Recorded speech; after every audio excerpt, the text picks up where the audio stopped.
Okay, so welcome everybody. This is our last workshop for the year. It's called around visionary standards, advancing science and regulation in generic ophthalmic products. I'm Anna Schwendeman. I'm co-director of Center for Research in Complex Generics, and I'm based out of University of Michigan. The center was established in 2020 based on the RFA from the FDA. And our mission is to increase access to safe and effective generic drugs through three main pillars. Enhance infrastructure and communication between the agency, companies, and academia, increase education around complex products, and then increase research collaborations, again, across industry, academia, and FDA. So really, we are here to stimulate the dialogue between the industry, generic industry, and the FDA, so generic industry could express what are the actual concerns around regulations and scientific challenges in those product development of those complex products. So as a part of this infrastructure and communication, we interview many companies and get their first-hand experience and first-hand problems in development of the drugs. For education and training, we organize about 4 to 5 workshops like that per year. And then for collaborative research, sometimes we oversee small projects within 2 universities and also with a subcontract. Through the interview, we contacted so many companies, and many of them are here on the slides. It's not only companies, but it's also stakeholders and research organizations. And truly, as the center is progressing, the issues keep changing. So we will be re-interviewing people again next year. And if you are interested in starting this dialogue, please reach out to us. These interviews help the shaping research regulatory priorities for GADUFA research, so and what workshops should be organizing. So overall, it's been a very good avenue for the companies to express their needs. Okay, this is very boutique workshop in ophthalmic products. We have only about 65 people here registered for in-person, but we have about more than 1,400 online. So hopefully there is a big audience online that could benefit from all of those presentations. What are the main challenges? And then I guess number one is how you demonstrate bioequivalence for this locally delivered product when the plasma PK is very limited. How do you demonstrate that? And there is a whole session around the whole bioequivalence today. Then all of them are complex formulations. They're suspensions, emulsions, sometimes even implant. And now demonstrating Q1, Q2, Q3 sameness and fingerprint becoming very important. And yet it's, there is a lot of unanswered questions about how to measure some of the parameters and how to meet those Q1, Q2, Q3 sameness criteria. They're very unique, so sterility, particulate control, and container closure interactions are very important for these products.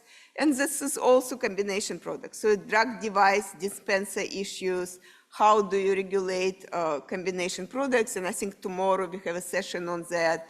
And in between, we have a lot of sessions on analytical characterization and QQ.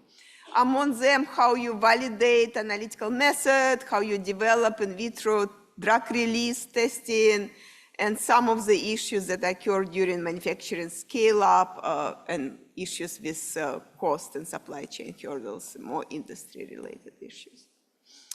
Okay, so looking forward to next year, we have several workshops planned.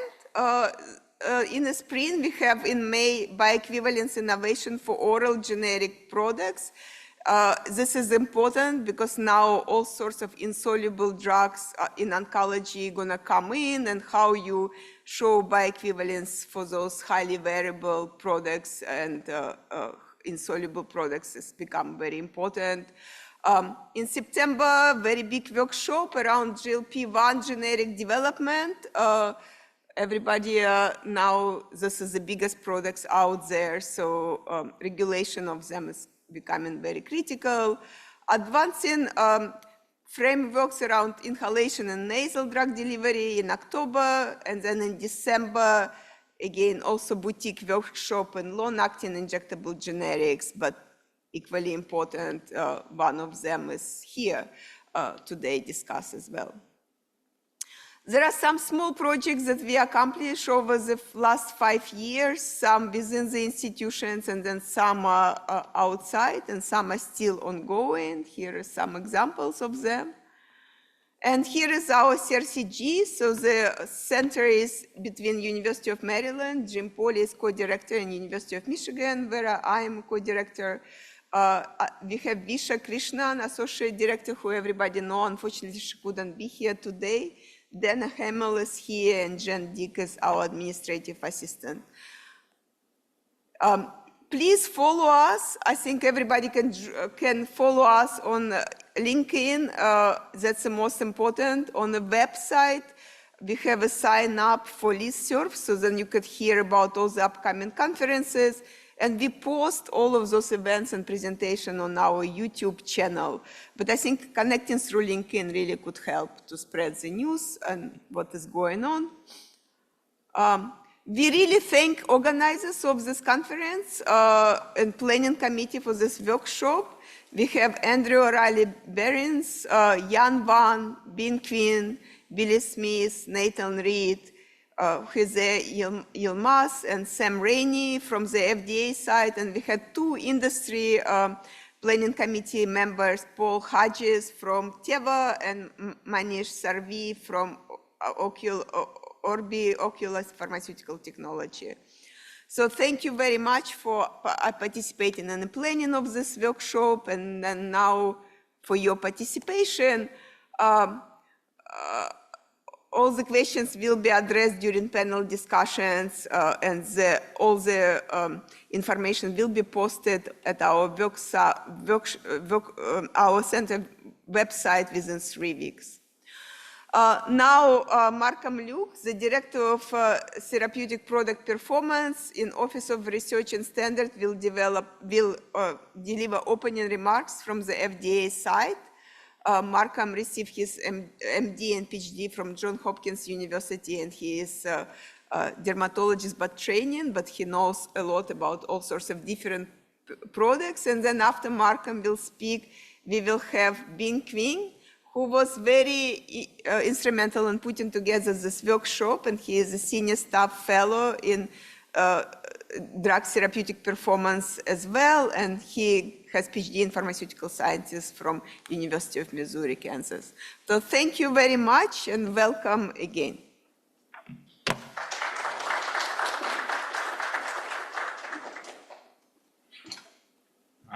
Good morning, everybody. Thank you, Anna. It's wonderful, and we have a wonderful partnership with the Center for Research on Complex Generics, and thank you for all that that center has done, working with us to advance the science and the regulation of our generic drug environment. So I'm going to say good morning to all of you. Welcome to our workshop on complex generic drug development for ophthalmic products. I want to thank everyone for being here. Again, we have colleagues from FDA, industry, and academia, the tripod of research development in this arena. It's rare that we can gather in one room to focus so deeply on this therapeutic area that has both unmet needs, and there's a high degree of regulatory complexity for this based on things that are included in CFR, but also how do you work around on these to get good generic drug products out to the market for the American public. Before we begin, I want to take a moment to thank Andre O'Reilly Beringhs for his efforts in making this workshop possible. He also shares the blame for the title of this workshop. It's a pretty punny title, right? We also want to acknowledge all of our speakers and volunteers. The time put into this and the contributions that we do to make these kinds of events successful is thoroughly important. Ophthalmology is a particularly important field for patients. The eye health affects the quality of life in profound ways, from the ability to read, to drive, to recognize faces, to preserving independence later in life. And as you age, if you lose your sight, that can tremendously affect your quality of life. This means access to safe, effective, and affordable ophthalmic products. This is essential to advance the health and wellness of the American public. Ophthalmology is a particularly important field for patients. We have things like many drugs, as well as novel sciences that has put new drugs to market for the field of ophthalmology. These generics for ophthalmology, therefore, not always straightforward. These products come in many forms: solutions, suspensions, ointments, inserts, implants, and drug-device combinations. Each of these types raise unique scientific and regulatory challenges. Unlike oral solids, where you can measure bioequivalence in relatively well-understood ways, there's some areas for oral products that we continue to work on, and ophthalmologists are not strangers to prescribing oral drugs, like oral doxy, oral tetracycline, for example, quite commonly used for treating certain eye infections. So it's not; those are not unusual or strange to ophthalmologists. But for these areas where we're locally acting products for ophthalmology products, these require us to innovate and for us to measure performance and quality and to protect patient safety as we develop generic drug products for this population. This workshop here relies on regulatory science to succeed for complex generics, and whether that's new methods for in vitro release testing, advancing modeling approaches, or case studies that help define practical pathways to generic drugs. And we publish product-specific guidances to help guide many of these ophthalmology products, as you know, and how the science that goes into each one of these is important to be correct. And so we're looking to work with our partners to advance that kind of science. Our mission is not only to ensure the safety and effectiveness of these products, but also to support access. Generic ophthalmic products can significantly lower costs for patients and healthcare systems. Sometimes these ophthalmic drug products, they can cost tens to hundreds of dollars per ounce. So we're mindful of the cost to American public for some of the reference products, and generics is one way to provide competition and help lower the cost for these drugs. We do want to preserve high standards of quality. The research and collaboration that we highlight here what make that possible. At the end of the day, we work together and try to impact and advancing safe, high-quality ophthalmic products, generics that meet patient needs and improve access to care. So I'm going to walk quickly through the sessions that we have today, if I may. Session 1, which will happen immediately after these introductions, will establish the foundation. Ophthalmic product standards and general bioequivalence considerations. We'll hear about scientific principles and regulatory frameworks that guide the development of ophthalmic generics. The presentations will highlight formulation and manufacturing challenges, the role of preservatives for non-Q1, Q2 considerations potentially, and robust in vitro release testing methods. This is the baseline for all the complex products that we'll discuss later. Session 2 will take a deep dive into ophthalmic dispersion products, such as suspensions and ointments. These products present particular challenges because the drug particles may not always distribute uniformly or release consistently. So we'll hear about PK/PD assessments, modeling approaches like PBPK and CFD. I'm throwing you some alphabet soup. At the end of this course, I hope you all will be able to tell us what these stand for. If you know these already, it's great, but and share it with those that don't. And a cross-species extrapolation of pharmacodynamics. These tools will help understand and demonstrate bioequivalence in complex dispersions. In session 3, this will offer a different format. So we're going to mix it up a little bit, and we'll have these small in-person working groups. Those online, unfortunately, you won't be able to participate, but we'll try to summarize what we talk about in these groups afterwards. This is a chance to move from presentations to actually active problem solving, hence the name workshop for these interactions with the CRCG. These discussions will let participants exchange perspectives, share experiences, and explore practical regulatory and research pathways. It's a great opportunity for FDA, industry, and academia to collaborate directly on challenges that we don't always have easy answers. And then session 4, in the second day, will focus on insertable and implantable products. These are areas of rapid innovation. These include intracannular, intravitreal products, long-acting polymer systems, and other delivery platforms. We'll hear about reverse engineering studies, advanced analytical methods, and strategies for overcoming development and regulatory hurdles. These long-acting products transform ophthalmic therapy, and ensuring generic access will be a critical part of these products, the product life cycles. So session 5 will close the workshop with drug-device combination products. These are especially complex because they integrate formulation science with device engineering and clinical considerations. Presentations in that session will highlight comparative threshold analysis, lessons learned from ANDA submissions, and the perspectives of both FDA and industry. The goal here in session 5 will be to identify strategies that support innovation while ensuring patient safety, therapeutic effectiveness, and product quality. So across these 5 sessions, you see a clear progression from the fundamental standards that underpin ophthalmic bioequivalence to increasingly complex product categories to integration of drug and device technologies. Encourage everyone to engage actively, ask questions. You write down your questions, and then we'll pass the mic around for many of these sessions, and share your perspectives and participate fully in the working groups. The strength of this workshop, not only in the presentations, but also in the dialogue between regulators, scientists, and developers. At the end of the meeting, I hope we'll have deepened our shared understanding of ophthalmic generics, identified areas of continued research, and strengthen the partnerships that will move this field forward.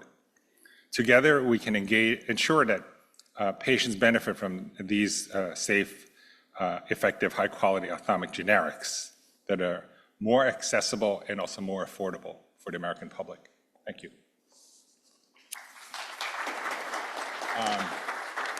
Who's next?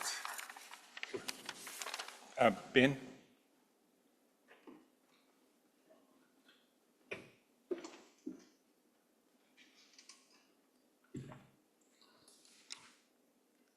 Good morning, everyone. My name is Bin Chin. I'm a senior staff fellow from Division of Therapeutic Performance 1, Office of Research and Standards, Office of Generic Drugs from FDA. It's my pleasure to introduce our speakers for the first session.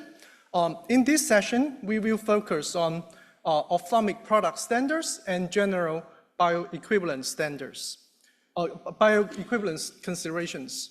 So in this session, we will have 6 speakers from either FDA or generic industry or academia to provide different perspectives. Our first speaker is Dr. Andre Beringhs. Dr. Beringhs is a pharmacologist from Division of Therapeutic Performance 1, Office of Research and Standards, Office of Generic Drugs. Dr. Beringhs' talk will cover FDA's regulatory research, shaping the ophthalmic product landscapes. Our next speaker is Dr. Bruce Lerman. Dr. Lerman is a lead pharmacologist from Division of Bioequivalence 1, Office of Bioequivalence from Office of Generic Drugs. He will talk about the current and emerging approaches for establishing bioequivalence. The third speaker is from industry, Dr. Nemanja Aničić. Dr. Aničić, he is a senior scientist in pharmaceutical development from Sandoz Development Center. We will talk about the challenges and opportunities for Q1, Q2 pathway, for waivers, or for biowaivers of ophthalmic products. After that, our speaker will be Dr. Arto. Dr. Urtti is a professor in biopharmaceutics from University of Eastern Finland. He will talk about the preservative effects on ocular absorption for ophthalmic eye drop products. And the next speaker will be Dr. Yoriko Harigaya. She will talk about the scientific hurdles to demonstrate bioequivalence for non-Q1, Q2 ophthalmic solutions in generic development. Dr. Yoriko Harigaya is a senior staff fellow from Division of Bioequivalence 2, Office of Bioequivalence from Office of Generic Drugs. Last not least is Dr. Xiaoming. Dr. Xiaoming is a division director from DPQR5, OPQR from OPQ FDAs. Dr. Xu will focus on strategies in developing robust in vitro release testing methods. With that, I would like to welcome our first speaker to the podium, Dr. Andre Beringhs.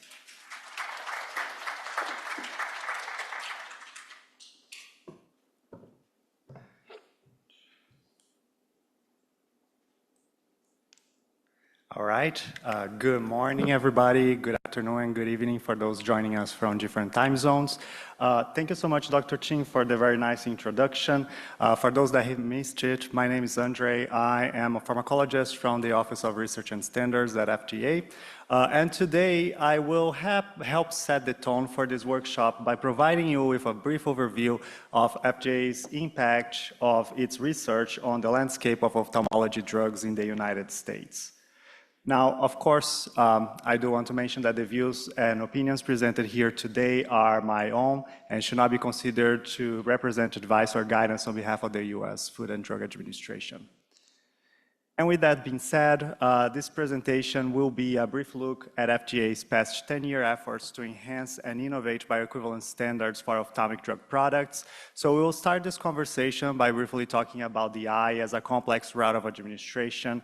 We're going to talk about how that has informed FDA's approach to understanding ophthalmic products via research, and how all of that comes together in the form of product-specific guidances for ophthalmic products in order to assist generic industry in their development of these products. And last but not least, we're going to do a brief reflection on the past. We're going to talk about what is our current present, and we're going to talk about what we plan to do for the future of ophthalmic generic drug product standards. With that, I think there isn't a better way to understand the actual impact of the research FDA has conducted besides looking at what the landscape of these products looked like 10 years ago. So this graph that you see on the screen is data from 2015, and it represents the percentage of reference-listed drugs, RLDs, for ophthalmic use with generics approved in the United States. So the green bar here is the percentage of generics approved for these RLDs, whereas the red bar is the percentage of RLDs with 3 or more generics approved, as means to indicate the point where we expect to see substantial reduction in cost to the American public. Now, looking into solutions, we see the market was already quite active back in 2015 in terms of generic competition. 60% of the RLDs on the market already had generics approved, and 40% of those 3 or more generics approved, so quite promising. However, as we look into more complex products, we can clearly see that there was a significant gap here. For ointments, for instance, only 24% of the RLDs had generic drug products approved in the market. Suspensions, 10%. And when it comes to emulsions, there was absolutely no generic competition back then. So this was a clear call to action for us in order to determine what would be the pathways to enable the approval of these products, these bioequivalent complex generic ophthalmic products, in such a way that could ensure the availability of safe, effective, and affordable medicines to the American public. So all of this complexity comes from the fact that the eye itself is a very complex route of administration, and bioequivalence of ocular formulations truly depends on a complex interplay among formulation composition, its physicochemical characteristics, as well as the biological interface. Now, the biological interface itself is a major challenge for ophthalmic products because, as you can see on the image on the left-hand side of your screen, when we talk about ophthalmic products, it's not just one simple route of administration. We are not only talking about topical ophthalmic products, we're actually talking about intravitreal products, subconjunctival products, subretinal products, suprachoroidal products, and all of these products have different considerations in terms of how formulations interact with the biological interface, and therefore their bioequivalence considerations are also different. So, because of that, FDA really needs to develop its understanding in terms of how a property of a drug product can affect its bioavailability.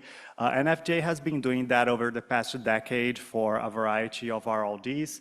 And this research has been key to the development of alternative bioequivalence approaches that rely on specific characteristics of the drug product, its intended use, and its interaction with the ocular environment. Now, to give you an example, let's assume as a starting point a typical topical ophthalmic solution that is intended to reach the aqueous humor. Now, ophthalmic solutions are the simplest dosage forms for ophthalmic route, and as soon as the eye drop is administered, the drug solution disperses within the tear film and becomes immediately available for absorption. However, some of that drug will be eliminated, so that can occur via conjunctival permeation or also via lacrimal drainage of the product itself, which is mediated by the rheology and pH of the formulation. Now, some of those drug molecules will undergo corneal permeation and will reach the aqueous humor. This corneal permeation can be dependent on the lipophilicity, H-bonding, and molecular weight of the drug itself, but also the pH and buffer capacity of the formulation. And ultimately, some of the drug will be cleared from the aqueous humor. So it's quite a relatively straightforward thinking in terms of ophthalmic solutions. However, as dosage forms complexity increases, so does the level of information that needs to be understood and matched in order to ensure equivalence in drug product performance in the eye. So let's assume a little bit of a more complex situation here. If we take into consideration a typical complex ophthalmic suspension that is intended to deliver the drug to the aqueous humor. So as soon as that suspension is administered, the drug particles will disperse within the tear film. Some of those particles will be drained though, and that drainage is generally determined by the size and size distribution of the particles in suspension, but also the rheology and the pH of the formulation itself.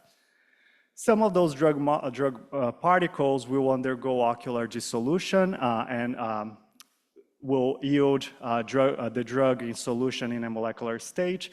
And this ocular dissolution process is generally mediated by the size and size distribution of the drug particles, but also their solid stage properties, their intrinsic solubility, as well as the pH and buffer capacity of the formulation itself. Now, of course, we cannot forget about the soluble fraction of the product. All suspensions have soluble fractions within the bulk, so that is the amount of drug that is immediately available for absorption. And ultimately, the drug that reaches the tear film in a molecular stage in the form of solution will undergo corneal permeation to reach the aqueous humor, or will be eliminated from the compartment following processes similar to what we have discussed in the previous slide. So as you can see, it's quite a more complex process, and as we start looking into more complex dosage forms, this particular thinking needs to be developed for each individual one of them. So FDA has committed to developing this product-specific thinking to support the development of product-specific guidances, or PSGs, for at least 75% of complex ophthalmic and GA products within 3 years of drug product approval. And that is a commitment that FDA has made to the public. It's stated in the GDUFA commitment letter. So if you take a quick look at it in section 3C, in terms of product-specific guidances, it is stated that FDA has committed to issue product-specific guidances for 50% of complex products and NDAs that are approved by FDA within 2 years of its approval, and for 75% of those complex products within 3 years of its date of approval. Now, as you see, that is quite an ambitious goal. And it does require a substantial proactiveness on FDA's part in order to ensure that these PSGs can be developed in a timely manner while maintaining scientific rigor as well as regulatory consistency. So in order to do that, FDA has actually developed an internal process that is quite solid at this point that supports the development of these PSGs. Here we are talking about ophthalmic products in particular, but this process exists for all routes of administration within the scope of NDAs that are approved by FDA.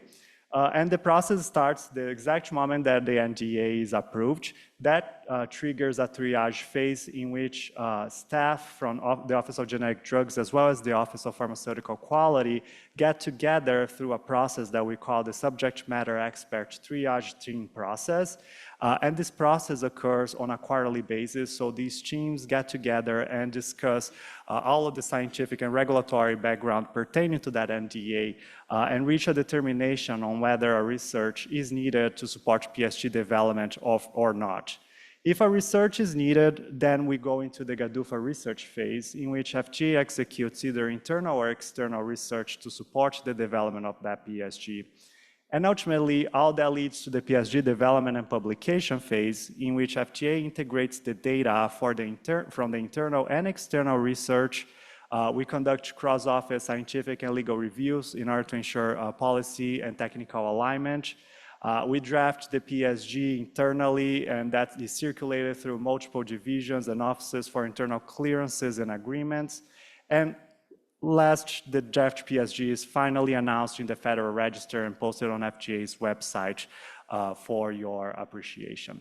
And this is essentially the process in which research turns into product-specific guidances. Now, through this GDUFA research, we have had quite a substantial number of outcomes in the period of 20 years.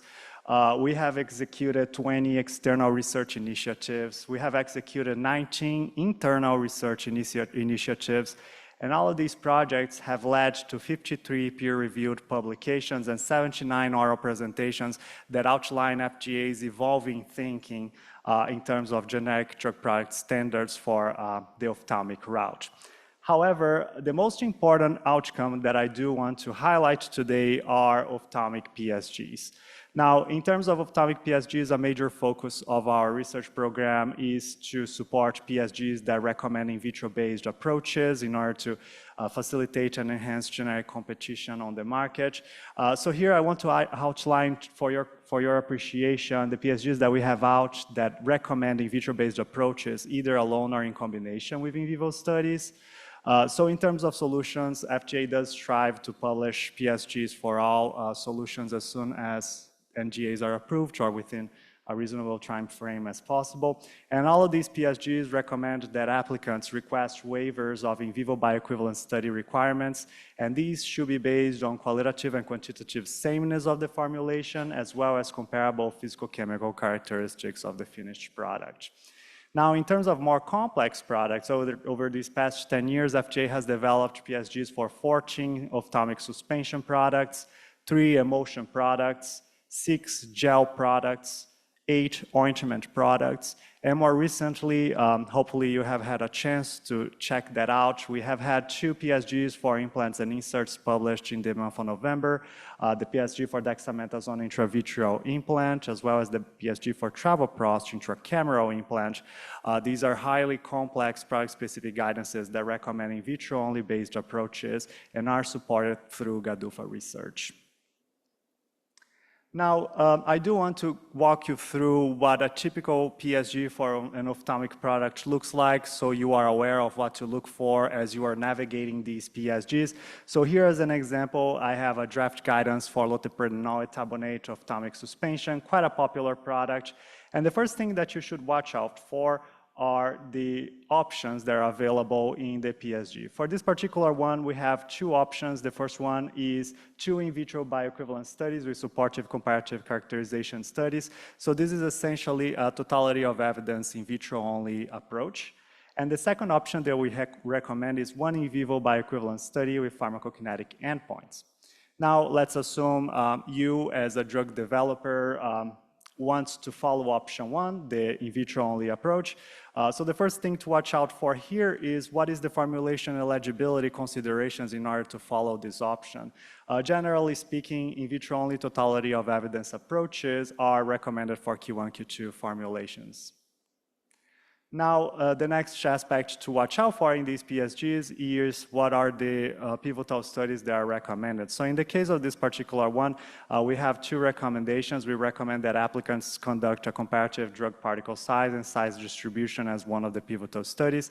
That is a critical study because particle size is determinant of drug dissolution performance for these products. And we also recommend an in vitro drug release testing study.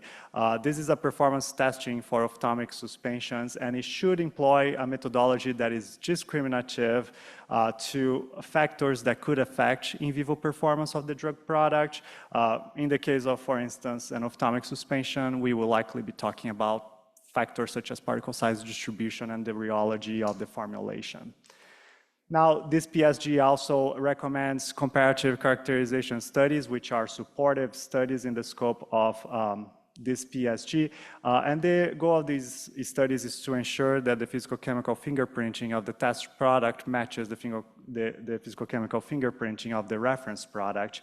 So here in this case, a few parameters that we recommend that are relevant to mention are pH and osmolality, which are key indicators of ocular irritation and can influence tearing, patient comfort, and ultimately the bioequivalence of 2 products.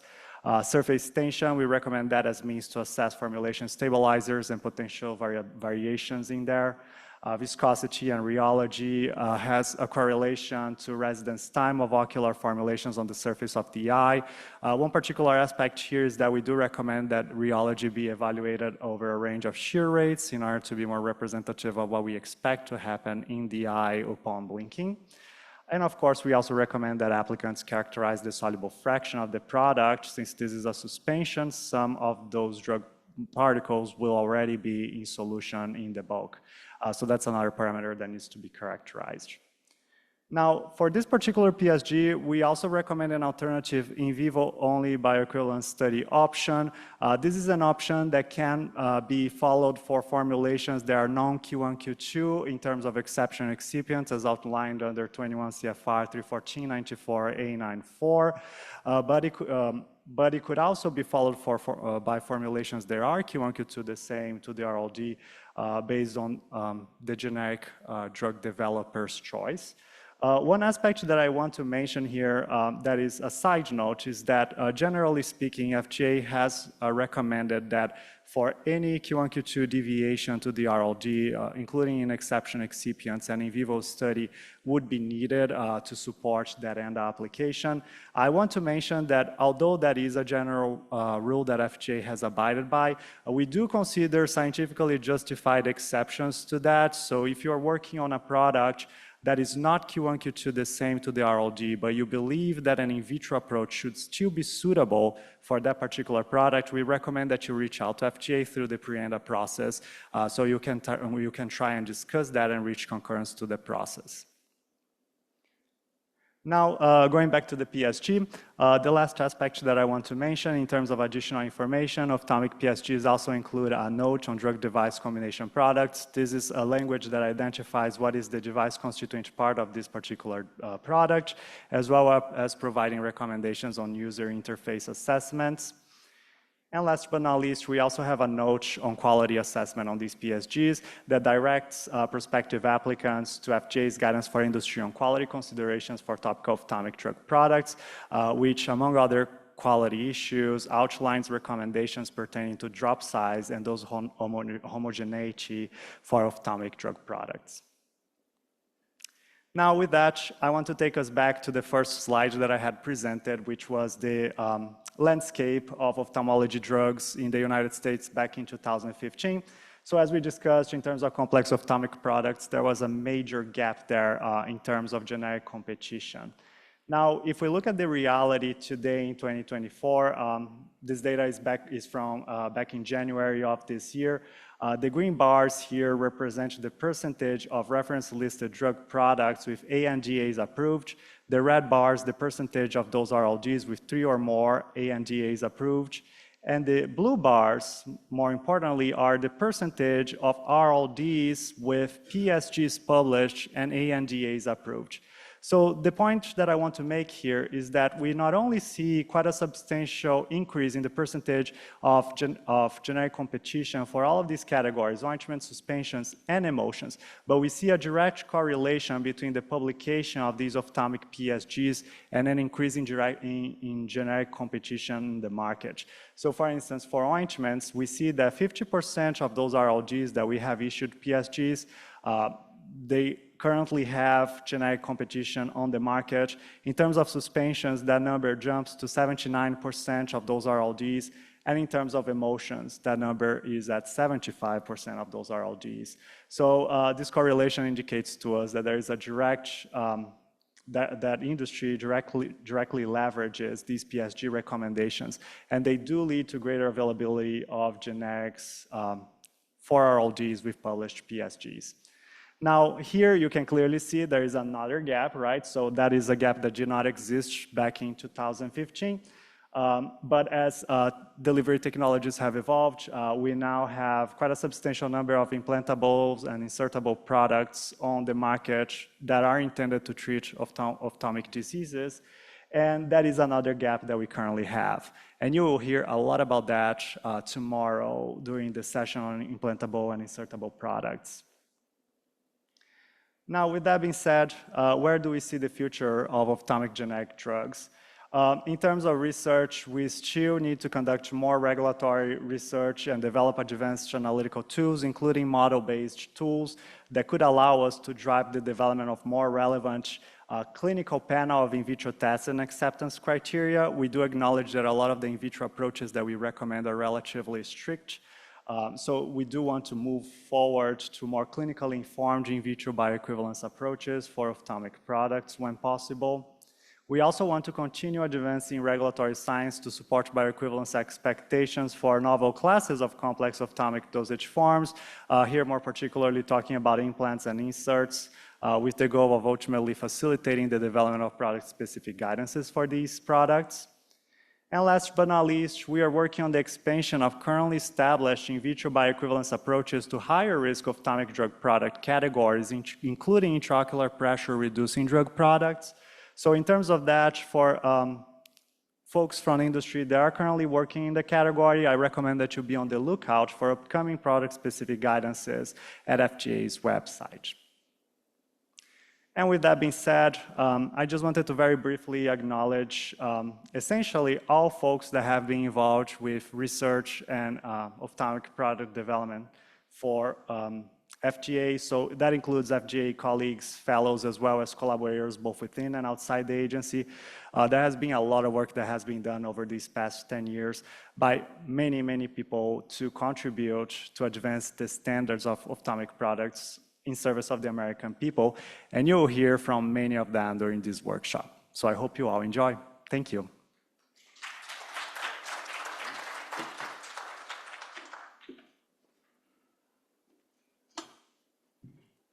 That was a great presentation. Thank you, Andre. I would like to invite our next speaker, Dr. Bruce Lerman from FDA. Oh.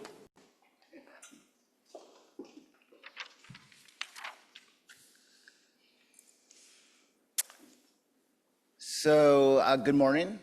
It's a pleasure to be here at what I understand is the first topical ophthalmic CRCG workshop. My name is Bruce Lerman. I am a pharmacologist in the Division of Bioequivalence in the Office of Generic Drugs. Today, I'm going to be presenting on the current and future thinking of bioequivalent assessment of topical ophthalmic products. This presentation reflects my views and should not be construed to represent the FDA's views or policies. So my discussion today is going to be broken up into two parts. In the first part, I'll give historical context of the regulatory and scientific considerations impacting pathways used to demonstrate bioequivalence. Specifically, I'll talk about the agency's conservative approach of recommending, in a strict way, qualitative and quantitative Q1, Q2 sameness for all excipients for topical ophthalmic products, including exception excipients, which I'll define on the next slide. And this requirement, this strong recommendation, is for ANDAs that are using waiver pathways from in vivo BE studies under 320.22b1. So this is used when BE is self-evident, often for non-complex products, or for the 320.24b6 pathway using an alternative BE approach, often used for complex products where an alternative BE approach is used, like in vitro characterization, as recommended in many of our product-specific guidances. In the second part of my presentation, I'll discuss the agency's evolving view of allowing for differences in exception excipients and pH adjusters, a non-exception excipient, with proper justification and characterization. So I'll talk about the limitations of using traditional in vivo BE studies to characterize small formulation differences for topical ophthalmic products, mainly the cost, the feasibility, the sensitivity of these types of studies. I'll talk about our higher confidence in use of in vitro studies and modeling to support these in vitro studies to characterize these formulation differences. And then I'll also talk about, and as outlined in our pH adjuster guidance, the use of the provision of 314.99b to waive the requirements of 314.94a94. And I'll talk about that in the slides to come. So for a topical ophthalmic product, on the way to getting approved, the first step is to get in the door, to be filed. And there are two components to this. There's the regulatory component and there's the scientific component. The regulatory component is quite straightforward.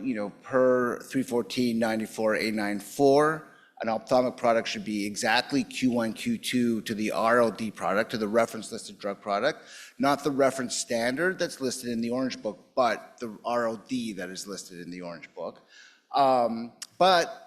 The applicant can seek approval for a drug product that's different in what we call exception excipients, which includes buffers, preservatives, agents to adjust tonicity, and thickening agents, so long as the applicant characterizes the differences for the impact on safety and efficacy.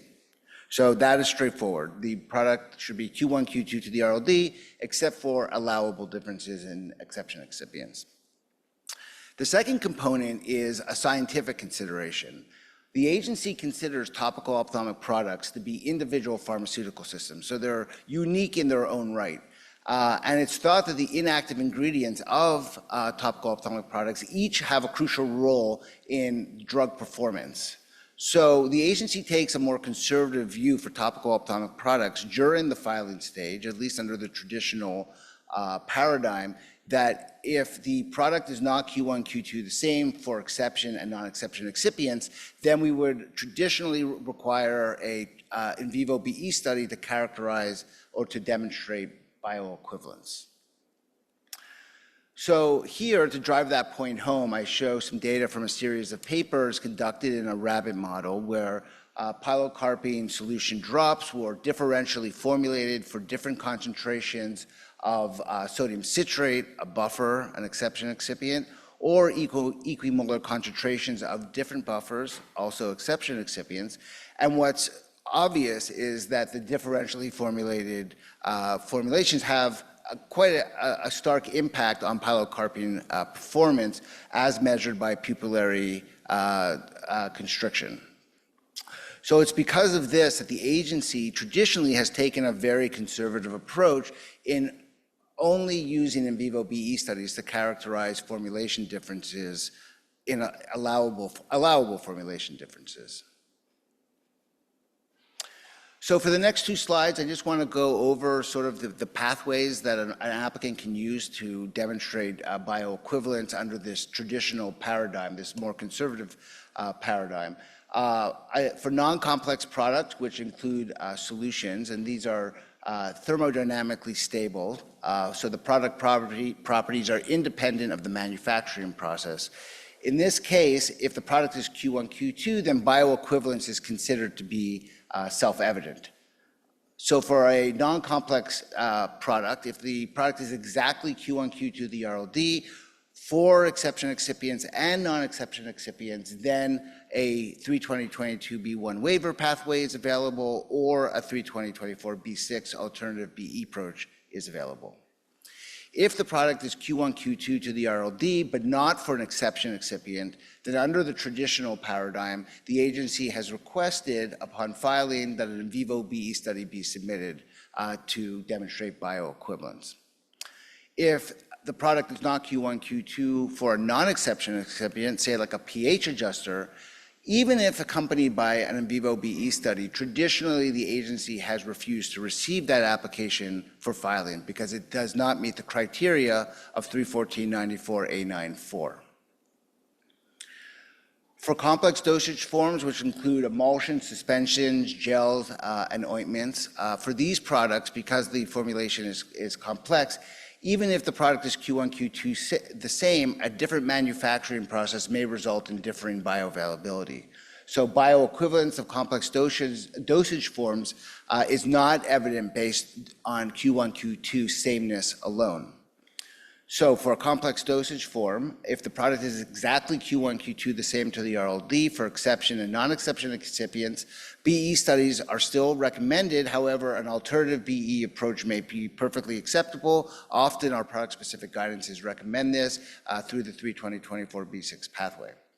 Similar to non-complex products, under the traditional paradigm, if there is a difference in exception excipient, then we would ask for an in vivo study for characterization. And if it's different for a non-exception excipient, it would be refused to file in vivo BE study or not. This is the traditional paradigm.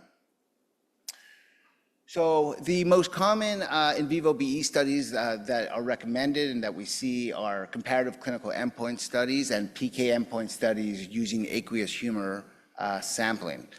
The agency acknowledges that there are limitations of using in vivo BE studies to characterize small formulation differences to assess bioequivalence. From an industry perspective, these types of studies are incredibly logistically complex and costly. So this already stifles any product development and bringing generics to market. But perhaps more importantly, from a regulatory standpoint, both of these study types have concerning limitations. For PK endpoint studies using aqueous humor sampling, these are invasive procedures that can only be conducted on subjects that are undergoing surgery to begin with. 1 to 2 samples can be taken per subject, so a full concentration profile can't be obtained for any one subject. Given that, in order to estimate AUC or Cmax, we have to use complex modeling that introduces uncertainty and lowers the power and predictability of that study to detect the impact of formulation differences on bioequivalence. For clinical endpoint studies from a regulatory point of view, we have issues with the sensitivity of the study to pick up the impact of small formulation differences on bioequivalence assessment. The clinical endpoint for a clinical endpoint study often sits on a very flat dose response curve. So for any difference in formulation, there's really not a stark observable difference in the response. So these studies are highly insensitive to pick up on small formulation changes. For this reason, we're moving, and rightly so, from the traditional paradigm to a totality of evidence approach. And we make this move because we have this improved confidence in understanding the impact of critical quality attributes like particle size distribution and viscosity, rheology on the product performance, which gives us confidence in using in vitro characterization to assess bioequivalence. In order to further the totality of evidence approach, Through our considerations for waiver requests for pH adjusters guidance, we also sort of explain how to use the provision of 314.99b to waive the requirement of 314.94a94 for differences in pH adjusters. So in order to make an allowable difference in formulation a scientific issue instead of a filing issue, we've sort of made it easier to waive the requirements of 314.99b, so it becomes a scientific issue. In addition, the agency has invested in learning more and developing ocular PBPK models to support alternative BE approaches. And I believe this afternoon we'll have 3 presentations by Drs. German, Spire, and Tan that will be incredibly interesting in the furtherment of this aspect of drug approval or BE assessment for topical ophthalmic products. So for this slide, I just wanted to give a theoretical example of how an application that comes in with a difference in an exception excipient like a thickening agent with notable Q3 differences in viscosity and yield stress would be handled under the traditional paradigm compared to the totality of evidence paradigm. So under the traditional paradigm, this application would be refused to receive unless it was accompanied by a very costly in vivo study. Under the totality of evidence approach, if an applicant came in and provided justification for the difference of the thickening agent on safety and efficacy, explained the clinical relevance of a difference in viscosity at low shear rates, and also justified the difference in yield stress for not impacting the delivery of the drug, once squeezing the bottle, let's say, from a solution, that application would likely be accepted for at least a scientific review. Now, all that said, we encourage applicants to set up pre-ANDA meetings to discuss any strategies and methods when a formulation or a Q3 difference is observed in order to discuss with the agency the best path forward to make the review process the most efficient for both parties. So recognizing that the traditional in vivo BE studies are not best suited for characterizing small differences in formulation for topical ophthalmic products, the agency has made foundational investments in using GDUFA funds to develop ocular PBPK modeling as a mechanistic solution. The first step was to validate that preclinical rabbit data, which is a model that has very similar physiology to humans, can be used to develop a PBPK model that can be extrapolated to humans to accurately predict PK profiles at the target tissue sites. This proof of concept was published in 2022 and 2024 with our collaborators, Simulators Plus, for both solutions as well as suspensions, showing that using a PBPK model, we could predict clinical ocular exposure for fluoroquinone antibiotic solutions and suspensions based on a PBPK model that was developed using rabbit data.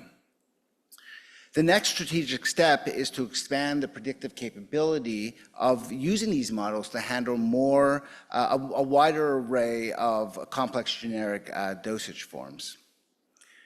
The overall objective of this sequential research is to have one robustly validated ocular PBPK model that can serve 2 critical factors. It will help us to understand the mechanistic impact of formulation changes on drug distribution at the target tissue, but it also may one day serve as a predictive engine to provide data for virtual bioequivalence studies, providing a scientific, rigorous alternative pathway for generic drug approval. So for this slide, I just wanted to give a basic overview of the product-specific guidances for topical ophthalmic products. There are 27 PSGs. 14 of them recommend both an in vivo and an in vitro option to demonstrate bioequivalence. 8 out of the 27 complex products recommend only an in vitro option. This is not because we wouldn't accept an in vivo option, but it's just that we focused our resources into developing the in vitro recommendations. One caveat is the 4 out of 27 products for products that are intended to lower intraocular pressure that recommend only an in vivo study. And historically speaking, the agency has always been concerned for these types of products of a therapeutic failure. So we took a very conservative approach of only recommending in vivo BE studies to demonstrate bioequivalence. That said, we would welcome any ANDA applicant who has a plan and a methodology to use an alternative BE approach, and we would like to discuss that sort of strategy in a pre-ANDA meeting before it was submitted for best results. So as I near the end of my presentation, this is an updated flowchart on the different pathways for approval based on allowable formulation differences. Under scenario 1, everything stays the same. The product is Q1, Q2 for all excipients. For a non-complex product, you could use the 32022B1 pathway, a complex product, 32024 B6. If there is a difference in an exception excipient, then you have the option of conducting an in vivo study, but under this totality of evidence approach, we do want to make this a scientific matter, and we would accept for filing under the 32024 B6 pathway. But we do encourage applicants to meet with us in a pre-ANDA meeting to discuss your strategies. Under scenario 3, where there's a difference in pH adjuster, in this case, the application would not be, likely would not be refused to receive if it didn't have an in vivo study.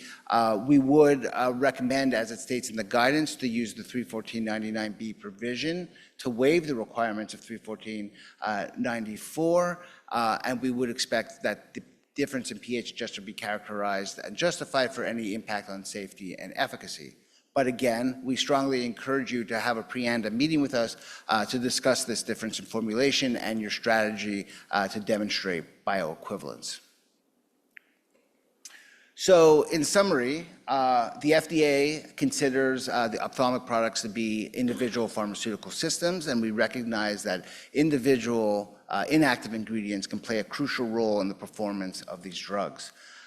From a regulatory point of view, there's an expectation that the product be exactly Q1, Q2 to the RLD product, except for allowable differences in exception excipients. From a scientific point of view, to obtain a waiver, we would expect that the formulation be Q1, Q2 the same. However, we are open to justifications and would again recommend a pre-ANDA meeting to discuss strategies. And finally, most importantly, is in general for ophthalmic products, we recognize that in vitro studies and implementation of ocular PBPK models could be more sensitive for detecting formulation differences than in vivo studies for this drug product. I thank you for letting me present here, and I look forward to taking your questions during the panel discussion.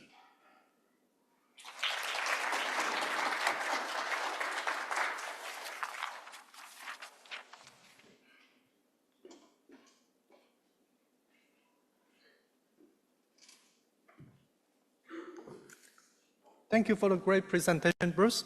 Our next speaker is Dr. Nemanja Aničić from Sandoz.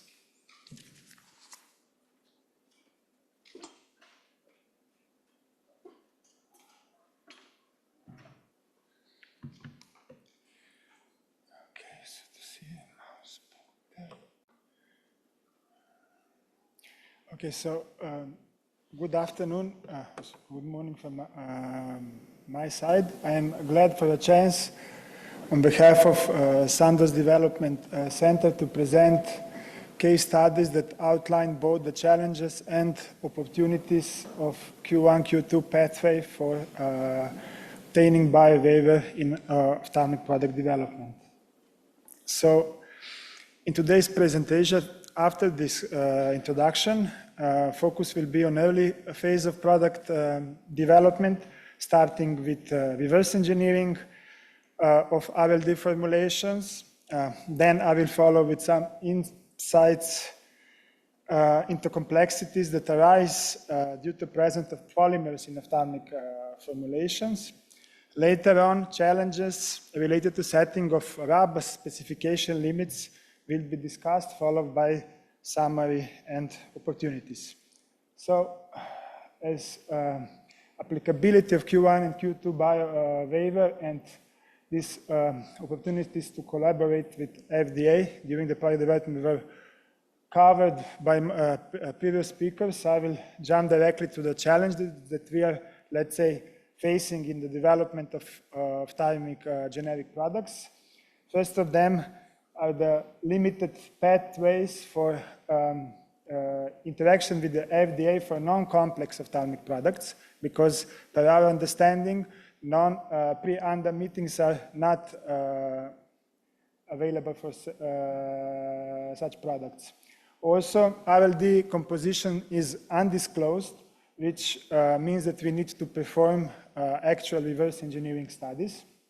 Furthermore, there is, let's say, limited literature data and also limited in vivo models for evaluation of clinical performance of ophthalmic drugs that we are developing. And at the end, despite the Q1, Q2 sameness, matching physicochemical characteristics can be quite a challenge. So, starting with so usually when the projects are, let's say, allocated, when we start product development, we initiate the extensive literature review to see what are, let's say, the literature available findings about the formulation. And this is then usually followed by orthogonal analytical approach, where we use different methods to measure, let's say, particular component. And also, we do not measure only RLD, but we also prepare supportive samples in the lab so that we can be, let's say, sure that we are measuring precisely and correctly. So, and sorry, the pointer is not working for me, but on the left side, you can see, for example, for buffer components, we performed, in this particular case, let's say, ion chromatography and NMR analysis. And you can see also how well, let's say, measured and theoretical values for our samples correlate.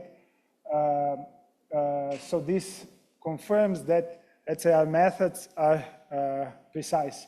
And also there is the RLD placed, and for the measured values, that's the actual value that we have measured, and theoretical is one that was confirmed within the CC. However, measuring precisely does not always result in Q1, Q2 confirmation. So, for example, for one particular component X in one of our formulations, we measured the content of 5.5 milligram per milliliter. And we submitted the CC for Q1, Q2 confirmation, and the answer was negative. So then we repeated all over again. We also contacted our CRO partner, and that they also developed analytical methods, and after all of that study, the result was still the same. So what we did is we, let's say, made a, let's say, lottery-like decision. So in one of the formulation, in the second control correspondence, we included the value of 5 milligram per milliliter. In the second, we included the 6 milligram per milliliter, and it was confirmed. So, and unfortunately, this is, to be honest, not the only case, such case that we are facing, but it's rather quite often that RLD values that we measure differ for more than 5% compared to the label that we get confirmed in the Q1, Q2. And considering that current setup, we also consider the current setup for Q1, Q2 formulation to be not optimal, because multiple unsuccessful control correspondences are possible due to, not only due to, let's say, our mistake in the work, but due to the fact that RLD composition does not match to the RLD label. So moving on to the polymers. So polymers are really quite common in the ophthalmic formulations, and not only in the complex one, but also in the non-complex solutions. And we, how to say,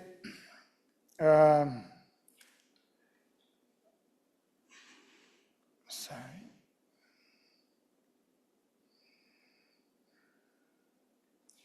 And due to their presence in the formulation, sterilization by filtration is not always feasible. So more, let's say, aggressive sterilization methods are required. And on the, let's say, on the right graph, when we were doing the reverse engineering study of reference listed drug containing poloxamide, we determined that there is some, let's say, peak deformations which indicated the structural change. So then we wanted to understand why is this happening, and then we prepared our poloxamide, let's say, solutions, and we do the sterilization using different methods, and we have confirmed that gamma sterilization induces structural change in the poloxamide. Of course, the peaks didn't match it because it's not, let's say, because the effect of the process is really dependent on the equipment setup. So in this sense, if such, let's say, structural change would affect physicochemical properties, this would mean that if we would like, let's say, to follow, to match all the requirements in the guidance and match physical chemical properties, that not only that Q1, Q2 is the same, but also that the equipment setup and manufacturing scale is comparable, which is, I would say, even a tougher challenge to be done. Now, moving forward to the second case study, we also have observed in our lab that, for example, when we are processing HPMC solution considered as a, let's say, simple solutions, we see that they are not so simple because in the, let's say, lab process setup 1, we consistently got, let's say, the viscosity around 30 millipascal second, while in the lab set 2, we got consistently the viscosity around 20 millipascal second. And this difference that we are observing, they are statistically significant. And within, let's say, our development team, scientists, we are always asking, but is this in vivo relevant? So when we, to try to understand this, we, how to say, performed a literature study, and in the recent literature, as also previously mentioned by previous speakers, the HPMC as a viscosity enhancer increases bioavailability by increasing retention time at eye surface.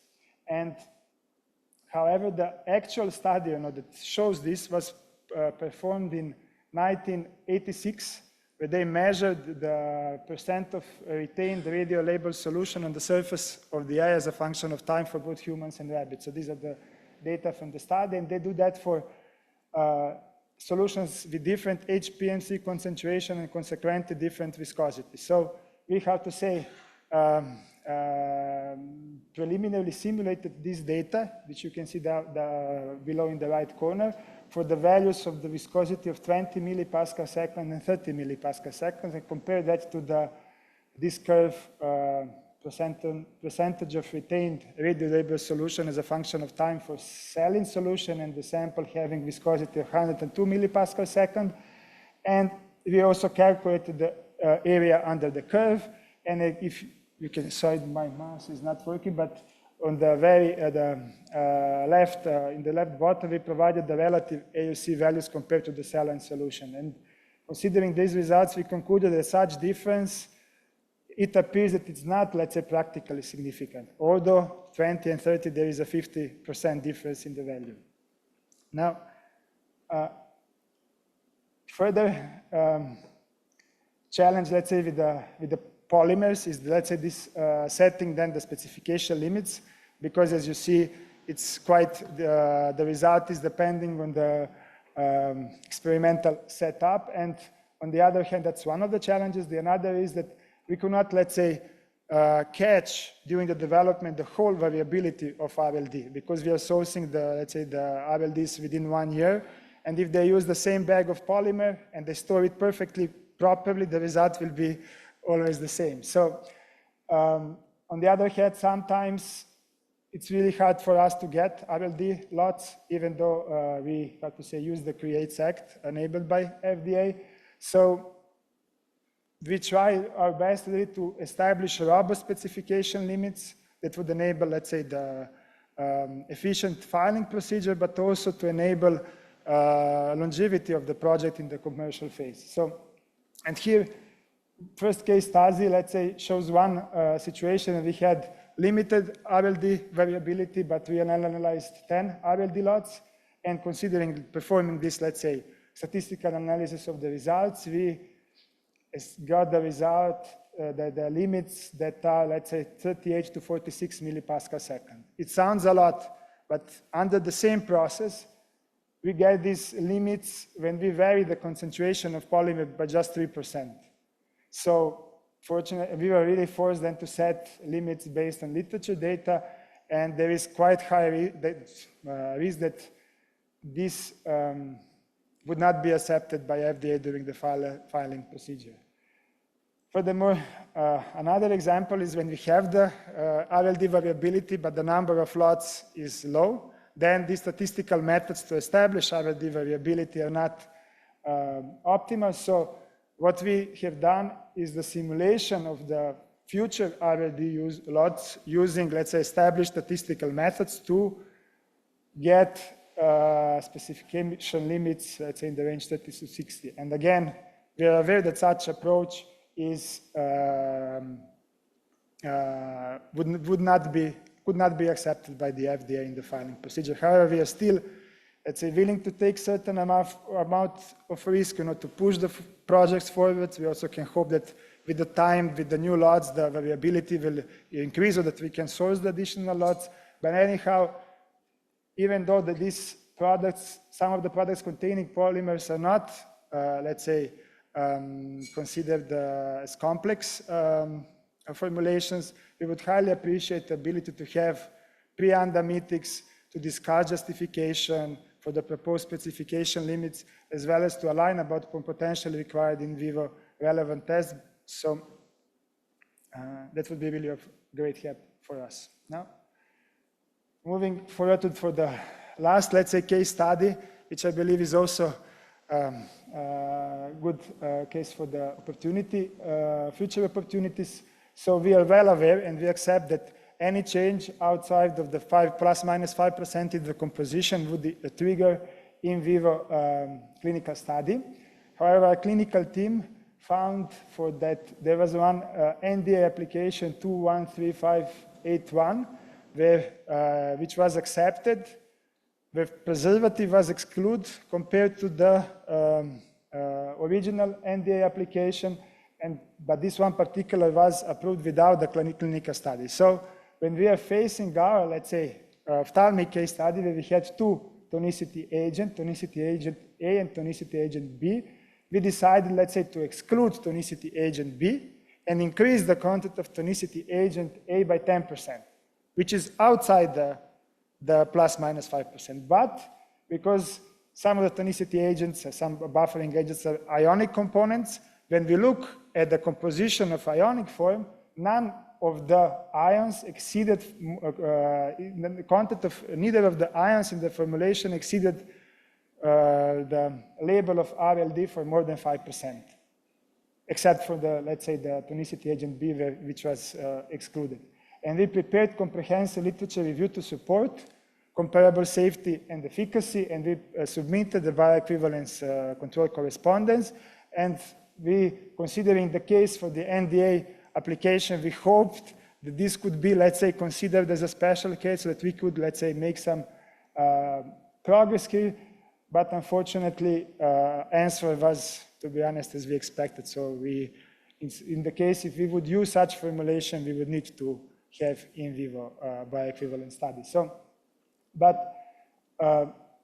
anyhow, we accept such answer by FDA, but still, we would really be grateful for any opportunity to discuss this more into the detail for the future products. To summarize, I hope that I showed the right case study that really suggests how, despite the Q1, Q2 sameness, the development of non-complex ophthalmic formulation can be quite challenging. Now, on the previous slide, I already provided my view on the questions that we are, asking, which is outlined in the presentation. So what if the Q3, Q4 of generic non-complex formulation is comparable, but Q1, Q2 is not? So, and I believe that such event is a great opportunity to discuss this more into the detail. And at the end, as a, let's say, as a generic company, we believe that development of generic products could be, let's say, more efficient and more reliable if formulations that contain polymers are, let's say, declared as complex formulations. Furthermore, if development of suitable in vivo relevant models for ophthalmic formulations is continued. And also we would be really, we think that every opportunity to discuss these special cases and align about product quality or bioequivalent strategy prior to ANDA submission is highly helpful. So thank you for your time, and I would also like to acknowledge my colleagues who were really also heavily involved in the case studies that I have shown. So thank you.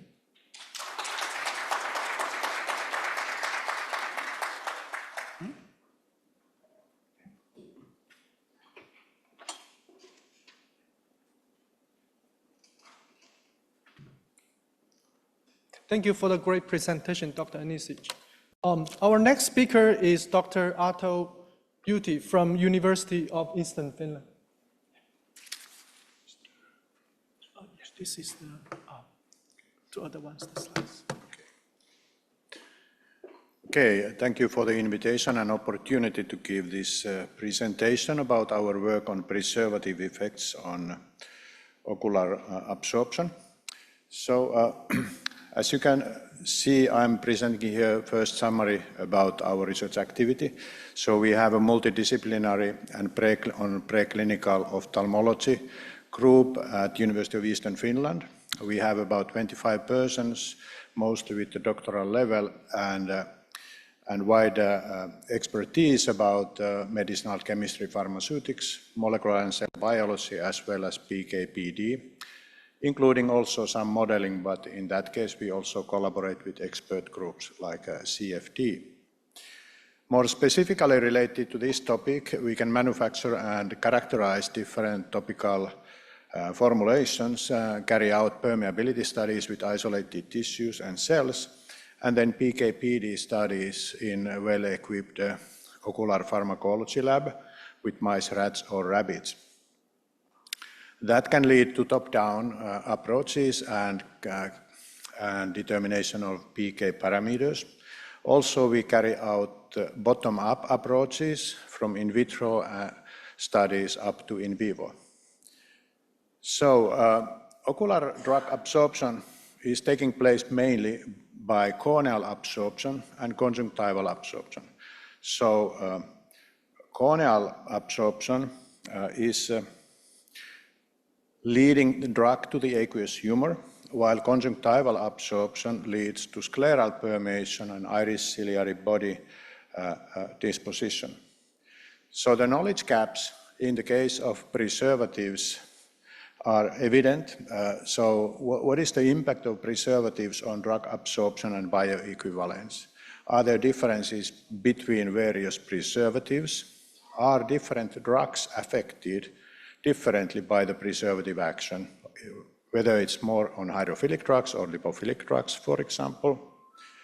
And then, for example, in the case of benzalkonium chloride, if you look at the literature, there are many studies with isolated corneas, for example, showing quite clear increases in corneal permeability and reports about its impact on integrity of the corneal epithelium. However, for example, in the case of latanoprost, there are a couple of in vivo studies showing no difference for preservative-free versus preservative-containing eye drops. And there is a common claim in the literature that benzalkonium chloride interferes with the integrity of corneal epithelium and increases drug absorption. However, the evidence is quite sparse and inconclusive in the case of benzalkonium chloride, and even less with the other preservatives. So how preservatives might affect ocular drug absorption? So one reason is this increasing permeability by interfering with the integrity of the epithelia. So it's like a tissue effect. The other option is maybe the preservative and a drug might interact in the solution, and that might lead to changes in drug absorption. So our approach to fill these knowledge gaps is we have 4 questions. How preservatives affect ocular drug absorption and permeability? Question 2, are hydrophilic and lipophilic drugs affected differently? To answer these questions, we are employing many preservatives, 6 overall, and 5 drugs and 2 fluorescent probe compounds in the studies to get some evidence. Question 3 is then, are these effects by interfering with the membrane integrity, or are they more like interactions in the solution between preservative and a drug? So in the project we have various study compounds. On the left side you can see that there are many familiar clinical ophthalmology drugs, and some of them have very hydrophilic properties indicated by negative log D values. Some of them are more lipophilic, like betaxolol, for example. Then we have 2 different fluorescent probes, 6-carboxyfluorescein, very hydrophilic one, and then body BFL, which is a lipophilic fluorescent probe. They are used in the in vivo fluorophotometry experiments. Then we have a set of preservatives, benzalkonium chloride and various others at typical concentrations in the formulations. So the questions are that what are the impact of chemical features of these drugs on this interference of with the preservatives, and on the other hand, are these preservatives having different effects? So to answer these questions, we had several experiments. In the first one, we looked at impact of preservatives on permeability in the cornea and conjunctiva. The aim of this study is to see if there are these tissue effects. So what we did was that we were instilling to the albino rabbit eyes for 2 weeks, twice daily, all these 6 preservatives, and then we isolated conjunctiva and cornea and carried out permeability experiments with Ussing chambers with 5 study drugs. So it's quite a large data set that we obtained. And in this slide, we have results from the cornea. So on the y-axis, you can see permeability coefficient for each drug, atenolol, timolol, ciprofloxacin, and so on.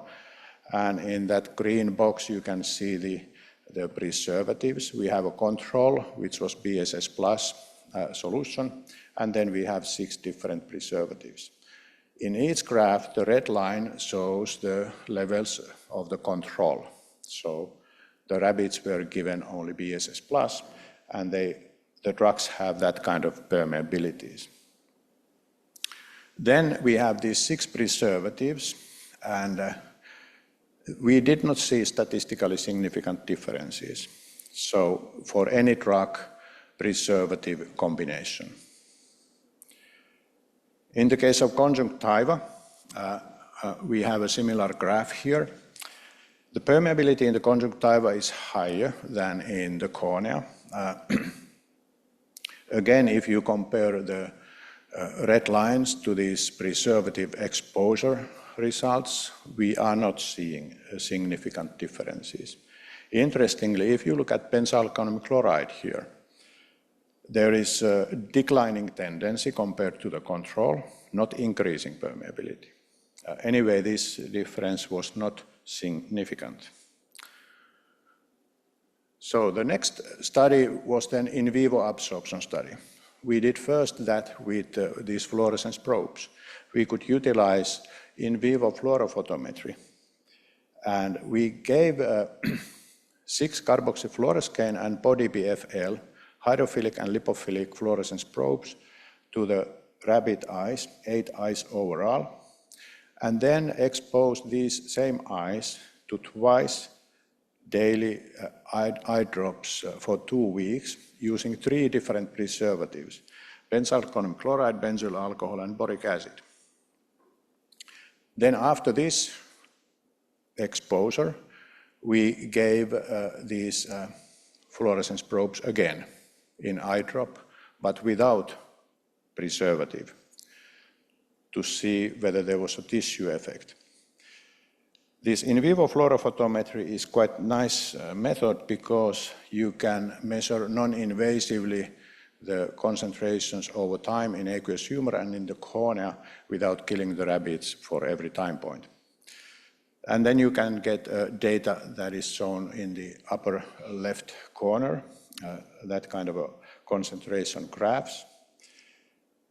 In the middle panel, you see carboxyfluoroscane results. And for benzalkonium chloride, for benzyl alcohol, and for boric acid.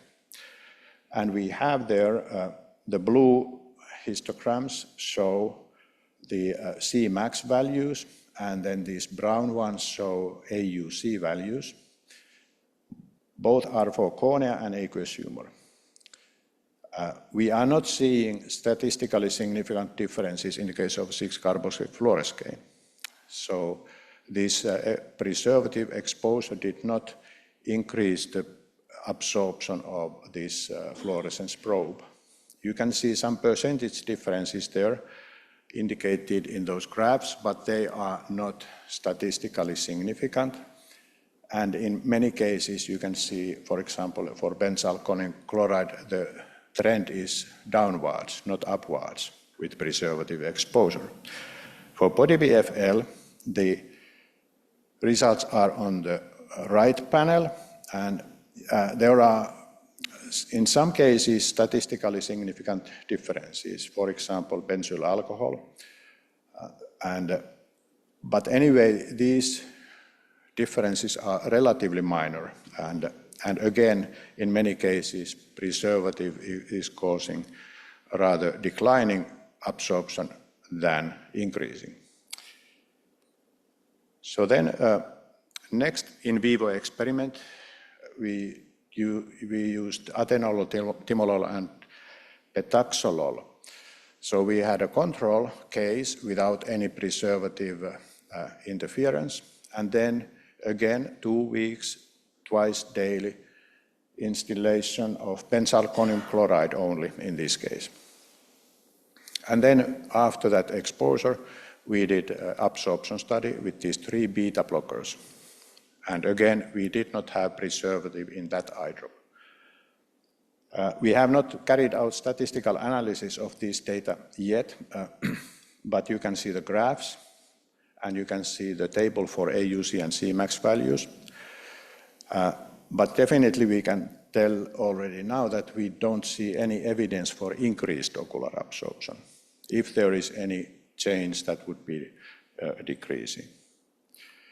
So to conclude this part, overall, we didn't find evidence that would support increased epithelial permeability by changing the tissue barrier. Since exposure to the 6 preservatives did not change corneal permeability of 5 drugs, it did not change permeability in the conjunctiva either.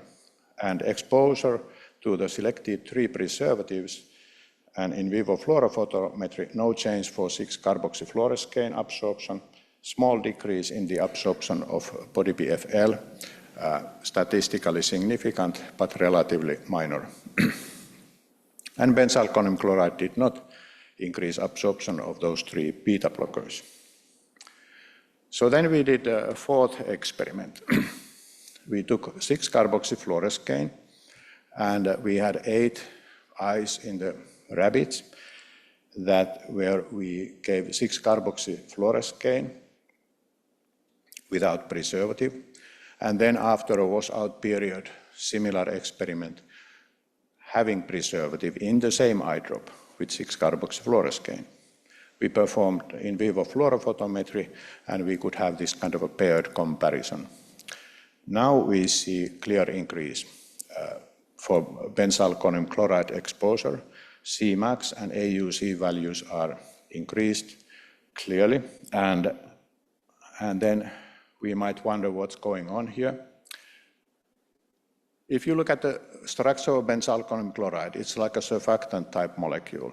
It has a permanent quaternary ammonium ion in the polar head group, and then 6-carboxyfluoroscane is a carboxylic acid, having bearing negative charge at neutral pH. So this is kind of a combination that is quite likely to have ion pairing effect. We tested ion pairing effect using octanol buffer partition coefficient experiment, a classic old school experiment. And we have here results for without benzalkonium chloride in the water phase, or if we have BAC in the water phase together with 6-carboxyfluoroscane, we can see a very clear difference in the log D value. So -5 is increasing to -1.8. So that's like a 1,000-fold difference. So this kind of a physical test is indicating that there is a ion pairing impact. That is possible explanation for this difference. So what we learned was that we didn't find evidence for tissue effect or permeabilization of conjunctiva or cornea with these preservatives. We did see anyway impact of benzalkonium chloride on absorption of 6-carboxyfluoroscane that could be mediated by ion pairing effect. For future questions, we need wider information about the biopharmaceutical importance of these kind of chemical interactions, what kind of effects they might have, and in which cases for an ocular absorption. Also, what is the impact of preservatives on transporters and metabolizing enzymes? Now we are carrying out proteomic studies and seeing some interesting changes there. And then what is the impact of formulation factors, like pH, viscosity? Are they interfering with these things? And finally, to acknowledge members of the group who have participated in this, and FDA for collaboration and funding of this work. So thank you.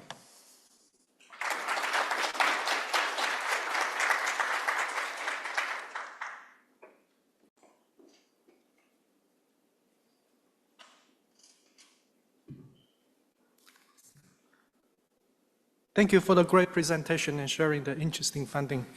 I hope everyone enjoyed the morning session so far. Our next speaker is Dr. Yoriko Harigaya from FDA.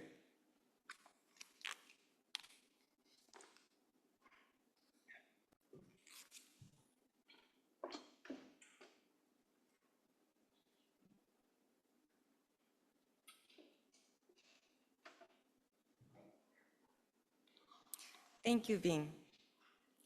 Good morning, everyone. Thank you for having me. Today, I'll be discussing scientific hurdles we encountered in demonstrating bioequivalence for non-Q1, Q2 ophthalmic solutions. Please note, this presentation reflects my view, not FDA's policy. Today's presentation covers 4 main topics. First, I will outline objectives and regulatory framework. Second, I will walk you through regulatory decision pathway. Third, I will present case studies. Each case studies illustrate different scientific hurdles we encountered. Finally, I'll share key takeaways. We have two main objectives. First, I will outline the regulatory pathway available to applicant when a proposed generic ophthalmic solution is not qualitatively or quantitatively the same as the reference listed drug, which we call non-Q1, Q2 ophthalmic solutions. Second, we will explore the scientific challenges associated with developing non-Q1, Q2 ophthalmic solution subject to 21 CFR 31494A94. So what kind of regulatory requirement, regulatory pathway we have for generic ophthalmic solution? This is a flowchart of decision pathway for generic ophthalmic solutions.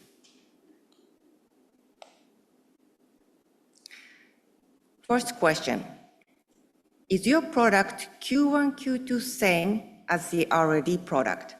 If yes, you are eligible for biowaiver under 320.22b1. If no, does your product differ in exception excipients, which are listed under 314.94a94? If yes, this is where our scientific assessment becomes crucial. You need to ask if differences affect bioavailability, safety, or efficacy. If yes, based on the available data, you may need to conduct additional B studies. However, we highly recommend before conducting any bioequivalence studies, please request pre-NDA communication with the agency to discuss potential bioequivalence pathway. If answer is no based on available data, you may still be eligible for biowaiver, but you have to submit supporting evidence which prove the difference do not affect safety, efficacy, or bioavailability. There is a separate pathway for pH adjusters, which is outlined in our guidance. If difference is in pH adjuster, you may be eligible for biowaiver under 314.99b. In this case, you have to submit the data showing the difference do not affect safety, efficacy, or bioavailability. If difference is none of these excipients, you may need to switch to 505b2. However, before making any decisions, we highly recommend you to contact FDA to request pre-NDA communication to discuss potential bioequivalence pathway. So what kind of regulatory requirement we have under 314.94a94? This is a summary table of key regulatory requirement for non-Q1, Q2 ophthalmic solution subject to 314.94a94. First, formulation differences has to be either preservative, buffer, tonicity adjusters, and thickening agent. Any other differences except pH adjuster, you would refuse to receive determination. Second, for scientific justification, we suggest do not only rely on physicochemical data. You should submit scientific rationale and data showing difference do not affect overall product performance. So with this regulation in mind, let's look at some examples. There are 4 case studies. Each case study illustrates different scientific hurdles we have. First two cases, there are differences in buffer, tonicity, preservative. Last two cases, there are omissions of buffer or secondary preservative. All these excipients are listed under 31494A94 as exception excipients. In the first case study, the applicant proposed to change buffer and tonicity agents. So RD product contains A, B, and C, while test product contains completely different excipients, D, E, and F. They provided comparable physicochemical properties, which is Q3 data, and claimed this Q3 data demonstrate that difference do not affect safety or efficacy. Based on this information, they requested in vivo BE waiver. So what was the outcome? Based on the scientific assessment from bioequivalence perspective, literature shows that this difference in buffer and tonicity agent will alter bioavailability as well as efficacy. So their justification couldn't overcome the literature evidence and considered inadequate. So agency's recommendation was either reformulate to be Q1, Q2 the same as the RD, or conduct in vivo BE study. Let's move on to the second case. In this case, the applicant proposed to use preservative B instead of preservative A. They provided comparable physicochemical characterization, Q3 data, stability data, and literature data shows compatibility. Based on this information, they requested in vivo BE waiver. So what was the result? Based on the scientific assessment, this change in a preservative will alter bioavailability as well as ocular tolerability. So their justification couldn't overcome the literature evidence and considered inadequate. So their physicochemical test as well as stability data are considered insufficient to demonstrate bioequivalence. Agency's recommendation was either reformulate to match RLD or conduct in vivo BE study. The third case is quite different in clinical context. In the third case, the applicant proposed to omit buffer agent A and B in the ophthalmic solution intended for dilution in ocular irrigation. So the test product doesn't contain any buffer agent. They provided comparable physicochemical property data before and after dilution with various types of irrigation solution, stability data, and literature evidence. Based on this information, they requested in vivo BE waiver. So what was the result? Based on the scientific assessment from BE perspective, their literature shows that this difference do not affect safety or efficacy.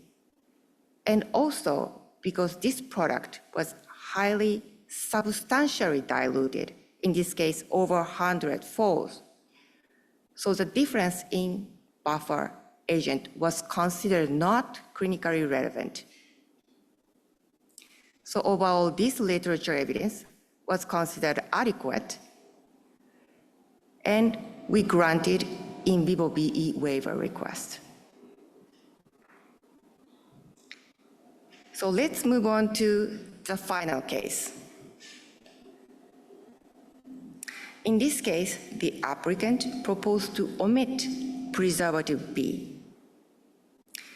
They provided comparable physical-chemical properties, stability data, and antimicrobial effectiveness testing. Based on this information, they requested in vivo BE waiver. So what was the outcome? Based on the scientific assessment from the perspective, literature evidence shows that this difference do not affect bioavailability of this specific drug product. And also, the secondary preservative is highly volatile at low temperature, so it may not be clinically relevant. Additionally, in their antimicrobial effectiveness testing, the omission of secondary buffer did not compromise the antimicrobial effectiveness. So overall, their literature evidence was considered adequate, and in vivo BE waiver request was granted. So let me summarize key takeaways. First, for non-Q1, Q2 ophthalmic solutions, we conduct scientific assessments based on the proposed formulation differences and drug product characteristics, including administration method, indication, as well as clinical context, such as dilution. Second, for non-Q1, Q2 ophthalmic solutions, you may need to conduct in vivo BE study, unless product-specific in vitro BE study or supporting data demonstrates that the formulation differences does not affect overall product attribute. Most importantly, we highly recommend you to request pre-ANDA communication with the agency to discuss your potential bioequivalence pathway for your specific drug product. Before conclusion, I would like to acknowledge my colleagues for their valuable input for this presentation, and I would like to extend my appreciation to CRCG Committee for fostering great collaborations. Thank you for your attention.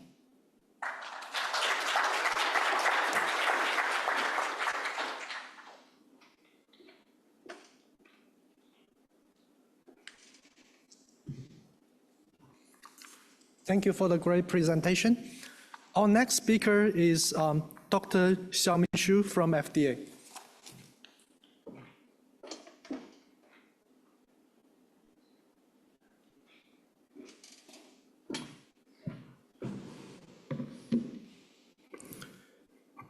Hello, everyone. In my over 10 years of doing work at FDA, all the time working in the research space, what I observed was there are two techniques in particular, based on my own experience, that has been causing a lot of challenges to the industry, to the also regulatory assessment. And both techniques are fairly relevant in the ophthalmic space. One is particle size measurement, a lot of complex dosage forms, particularly that's applied to the eye. When it contains particulate, whether it's solid or if it's oil globules, or even ointment has particles, it's become challenging to perform a measurement. And that topic, I hope you had a chance to attend the September CRCG workshop on the particle size measurement. If you haven't, all the recordings are on the CRCG website, so please go and take a look. So in contrast to the particle size measurement, which appear to be a simple technique when it's actually a very complex, the second measurement that is actually causing a lot of challenges, which is a very difficult topic with very difficult measurement to perform, is in vitro release testing or dissolution. And this is also very true for the ophthalmic product that is applied to the eye. As you heard this morning from Andre and from Bruce, kind of talk about some of the nuances in how the guidance are developed. Kind of underlying theme is there's a lot of scientific understanding that we need to acquire before we can make the recommendation. So today I will talk about the IVRT, what are some of the challenges. Before that, I would like to do an exercise. For those joining online, as well as joining in person, I would like to do an exercise, so please look at the screen carefully. My question to you, for those who are online, you can type into chat yes or no. For those in the room, I want to ask you, raise your hand if you think in this picture, area A, if you can see there's I don't know whether you can see there's a small area A and area B. Do you think those two areas are the same? Raise your hand if you think they're the same. Raise your hand if you think they look different. Interestingly, in the room, a lot of people think they are the same. Well, the real answer is yes, A and B actually are the same. So, but those who answered same, I challenge you whether or not you look at this picture, you really think they are the same or you think they are the different. So let me take away that little cylinder. Now let's look at A and B again. I didn't do anything other than remove the cylinder, only showing the two pictures, A and B. Now, how many of you think they look the same, the color, A and B? Raise a hand again if you think they're the same. Do you think they're different? No? Okay, how can we go back? Okay, this is before. Take a look again. Does A and B, they look the same or different? Now, after removing the cylinder, notice what's different? It's a shadow. When the shadow was removed, the differences become less. So the lesson I want to convey here is, I think, one of the philosophical challenges as well as opportunities. And this is the more on the topic of perception and a perspective. So perception is a very interesting beast that is very powerful. It is all how we perceive things around us, how we make decisions, how we form our opinions and judgment, and we tend to want to believe what we see is true, and we form our opinions based on our experience and our environment, the information we received, that shape our perception as well as perspective. However, the same experience and perspective and perception also is what's limiting us from seeing what is potentially available, what is potentially maybe a solution to address a challenge. So if you forget the rest of my talk, hopefully this you remembers that it's very important to be open to a new perspective and a new perception and constantly challenge what you think you believe is true. And this is a very, very important, in my opinion, in terms of doing research, develop generic drugs. In the ophthalmic space, we think about ophthalmic product being challenging to develop, especially complex product, right? If you think about it, if we think it's challenging to develop, if we follow what's traditionally accepted as a norm, can we make breakthrough with a challenging topic?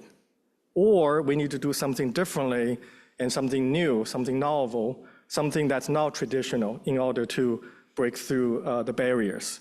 So today I would like to show you, talk about the IVRT, on the ophthalmic product. All of them are based on our own internal research experiences. And I want you to focus less on the methodology, on the results, but more on that aspect of what's new and what is breaking that traditional perception, okay? So why do we do in vitro release testing? And this is always a question I think about before I approach anything. What's the reason why we're looking at developing a release testing method?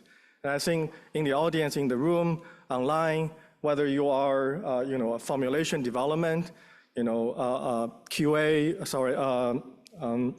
regulatory affairs, interacting with FDA, or you are doing the clinical, there is a reason why we want to look into IVRT to give us clues about the product, its performance, whether it's to tell us during the development phase, how do we make the product better, maybe more bioavailable, or during batch-to-batch consistency, we want to ensure, we have tool to available allow us to control the quality. Or in the case you heard this morning, demonstration of bioequivalence. If you notice, in vitro release testing is one of the kind of options in some of the product. That's a pivotal study to study, and in that case, doing the IVRT is to demonstrating the bioequivalence. Of course, this is a less used, IVIVC, but this also shows potential value of IVRT, potentially can help you doing some post-market changes. But for the ophthalmic product, especially complex ophthalmic product, it is very difficult to develop IVRT methodologies. And that reason stems from, we have, for the complex product applied to the eye, there are different type of dosage forms. There are suspensions, which has particles suspended, and there are emulsions, ointments, gels. And so different, depending on dosage form, the complexity introduced differences in the IVRT methodology, different level of complexity that need to be overcome. And also, although we have product on the market, I would challenge to say we do not necessarily understand the mechanism of release to the extent that we know how to develop a method to accurately, reliably capture that understanding in order to control it. And also, fairly frequently, we saw the complex kind of particulate based formulation. There's this challenge, how do we separate the released drug or free from those that has yet to be released? So what's the technique that we can use to overcome? It's a very practical challenges. And also, I think some of the speakers also mentioned about this morning, applying to the eye is very unique because in the eye, the time that a product can stay on the surface is very limited. And when you're working in that environment, you apply a suspension, an ointment, an emulsion, a gel, a solution to the eye, amount of time they can stay on the eye, become available, can be variable, and can be highly, highly variable. And then when we're developing a release, in vitro release test, how do you keep that relevance to the eye residence time to make, again, the methodology relevant? And then the last one is one of the most challenging one. How do you develop method showing that it's discriminatory? What that means is there's a difference in your product. You want to see the difference in the IVRT. And it's really difficult to actually achieve discrimination power. And this is a very practical challenge. How do you measure the differences when you know there's a difference, but you just couldn't see the difference in your method? So with all of that challenges, I think this is my personal opinion, don't quote, this is not FDA's, but in my opinion, in order to develop good IVRT, there are two things that primarily, there are other things I also need to focus on, but for the purpose of overcoming the challenges, I think there are primarily two things that we really need to focus on.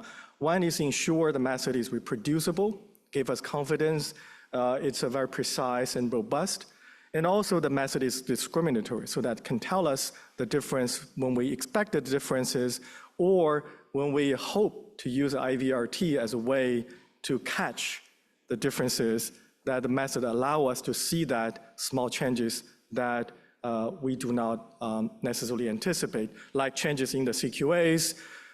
We want to, let's say, using IVRT to capture that differences. So then require us to it's dependent on the methodology being discriminatory to give us a confidence that we can use this method to make certain decisions, right? So although with a lot of challenges, I think it's very clear what is our goal. Goal is to make the method to be very reproducible and discriminatory. But how to accomplish that, again, is difficult. So today I will share with you 3 examples, cover 3 types of complex ophthalmic products. All 3 were conducted in the FDA laboratories. We made our own formulations. We changed all the process variables, formulation variables, so that we study them, we characterize them. We will see all 3. We study the release testing to see can we see the differences. So the 3 products that I'm going to cover are ointment, ophthalmic suspensions, and ophthalmic emulsions. The first product is ointment, and the drug that we studied was acyclovir, ophthalmic ointment. And something to be aware is that this is an oleaginous ointment, and there are 3 types of ointment bases. Oleaginous is one, which means it's a completely hydrocarbon, petrolatum based. And the drug, acyclovir, is a highly water-soluble drug. It's a hydrophilic drug. So with those 2 combination, hydrophilic drug in a hydrophobic oleaginous base, and that is a product that we studied. And you can see in the picture on the bottom right, showing the crystals of the API. And we did study using what's available as compendial methodology, using vertical diffusion cells, using immersion cells, and those are all described in the USP as recommended compendial methodologies. And one thing interesting where we notice, as I'll show in the next slide, well, this slide shows how the setup using one of the technique, which is vertical diffusion cells, how the setup is you put an immersion cell in the USP2, a paddle, and then you sandwich this ointment matrix inside this chamber, covered with a membrane, and then only allow limited surface area exposed to the aqueous environment that allow the drug to release. The setup is fairly simple and straightforward. But something interesting we noticed, this is more than 10 years ago we did this study, that when we look at the release kinetics from this work, we found something different compared with what we believe is always the gold rule, that for ointment release, we expect to see Hikuchi type release, which is a release rate as a function of square root of time dependence, linear. But if you see this chart, so that A is a linear time, so as a function of time, you see the release initially started very high and slowly slowed down. So as a cumulative, so the y-axis is release amount and the x-axis is just time. And the B, which is bottom left, this is plotting the same data as a function of square root of time, which is a classic Hikuchi type of release. We see that there are 2 types of ointment actually follow this release pretty well. One is absorbent base. So what that is, it has, in addition to petrolatum, also has some other surfactant type that component in the formulation. And there is also hydrophilic, which is more PEG-based ointment. Those 2 follow linear relationship in regard to Hikuchi release very well. However, for the product that we studied, a hydrophilic drug in the hydrophobic matrices, it differed or deviated from the linear relationship from Hikuchi. However, when we plot it in the C as a function of logarithm time, we see this linear relationship. It's very strange, right? Very strange. So we must be wrong, right? So consider Hikuchi release, This is a famous equation that in the 1960s that explained all the modified release later on, how we understand the release from modified release must be true, must be we did something wrong, right? And then what we looked into that is, can we repeat the experiment? We repeat it many times, and we still see the same results. And the next question is, how do we explain it? So on the left, this is a classic Hikuchi theory, which in a snapshot, simplified version to explain the kinetics of release is there is a water moving boundary moving inward into the matrix, facilitated by the hydration absorption of water. There is a moving boundary of water moving inward into the matrix, whereas the diffusion of the drug or release of the drug is in the opposite direction of moving boundary of water. Therefore, when you write differential equations, you can estimate, when you after integration, you see this amount of released Q is a function of square root of time. That's where Hikuchi model is established. And basic assumption is diffusion direction versus water moving boundary is in the opposite direction. However, when we look at a purely oleaginous ointment, which has no hydration ability for water to penetrating, what we realized if we instead, we assume the boundary do not moving inward, but expanding outward. In a way, the diffusion and release is in the same direction as the boundary of movement. And using this, we hypothesized that there is a moving boundary, and this we call it a transient boundary layer. And then we actually can estimate pretty well the relationship between amount of drug released to the time in a logarithm time relationship. And with this, you may wonder, hey, the data you had earlier is only a few data points. Maybe the data point is not enough to plotting more reliably. So we used in situ fiber optic UV, so we collect data every 2 seconds for over 1 day, 24 hours. So we collected enough data to show that it still does not follow Hikuchi type release, follow the square root of time, but instead it follow, again, logarithm release. So again, the exact methodology and exact data is less important. More important is to convey to you the idea that, we found something that's strange, that's different, and we tried our effort to understand it. And this gave us a better understanding about what happens with the ointment release, what are some of the mechanisms involved, and still we need to understand more, but this is our attempt to understand about the phenomenon. The second example I want to cover is ophthalmic suspension. So in contrast with ointment, where the release may happen a little bit longer, stay on the eye, because the ointment has a higher viscosity, can stay on the eye for longer than few minutes. Ophthalmic suspensions, on the other hand, it doesn't stay on the eye surface for that long. So especially if you formulate the product to have particles that are very, very small, what you would notice is that the release actually become fairly rapid. So in this study, we chosen brinzolamide as a model drug. We formulated different formulation with different particle size.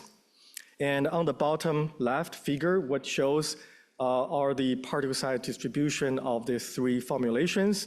We have one that is in the submicron range, or we can call it nano suspensions. And there are formulation F2, which we intentionally matched the particle size distribution of the reference product.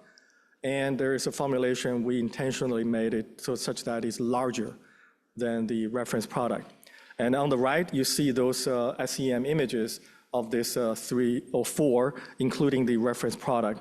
So we know the particle size distribution are different. Now become important question. We should expect the IVRT to be different. Is that right?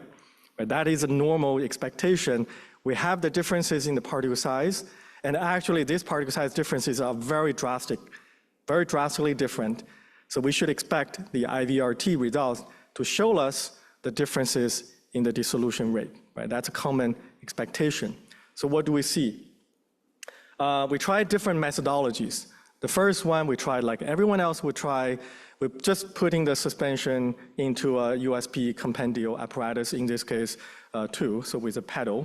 And we follow what's typical wisdom, conventional wisdom, let's do under the sink conditions, right? Sink condition is great because it eliminating the limitation of solubility, therefore allow us to see the information we want to see.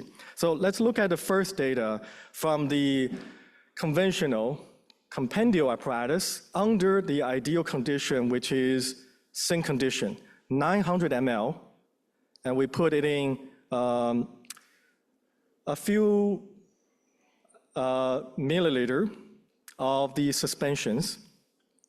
And what you see is at the first time point, 5 minutes, all the drug released. And Actually, I could have overlaid the 3 different formulations. They show identical profile. So at the first time point, all formulations are identically released, reaching the maximum of drug release. So it's too fast, right? The release is too fast. So we have a methodology that does not allow us to capture the differences. Now let's slow down a little bit. Let's using a membrane, using vertical diffusion cell, another compendial apparatus. Let's add a membrane to slow down the diffusion. Let's see if we can see differences. And on the bottom right, you still cannot see the differences. So these are 2 extremes of the techniques. One, you use syn condition, large volume, and very reliable, reproducible, but you do not see discrimination. On the other hand, when you introduce a barrier, a limiting factor for the release, you do slow down release, but at the same time, you do not achieve discrimination. So what we did, well, the syn condition, this is again common wisdom. I would challenge that whether or not syn condition is really relevant for the eye. So what we did is we performed the study under non-syn condition. That's one. So what we did is we used 15 milliliter of volume, and we applied the suspension just that it's completely only able to dissolve everything we added into that 15 ml, only barely dissolving everything. So by syn condition definition, which is 3 to 10 times the saturation solubility, we are under non-syn conditions for this study.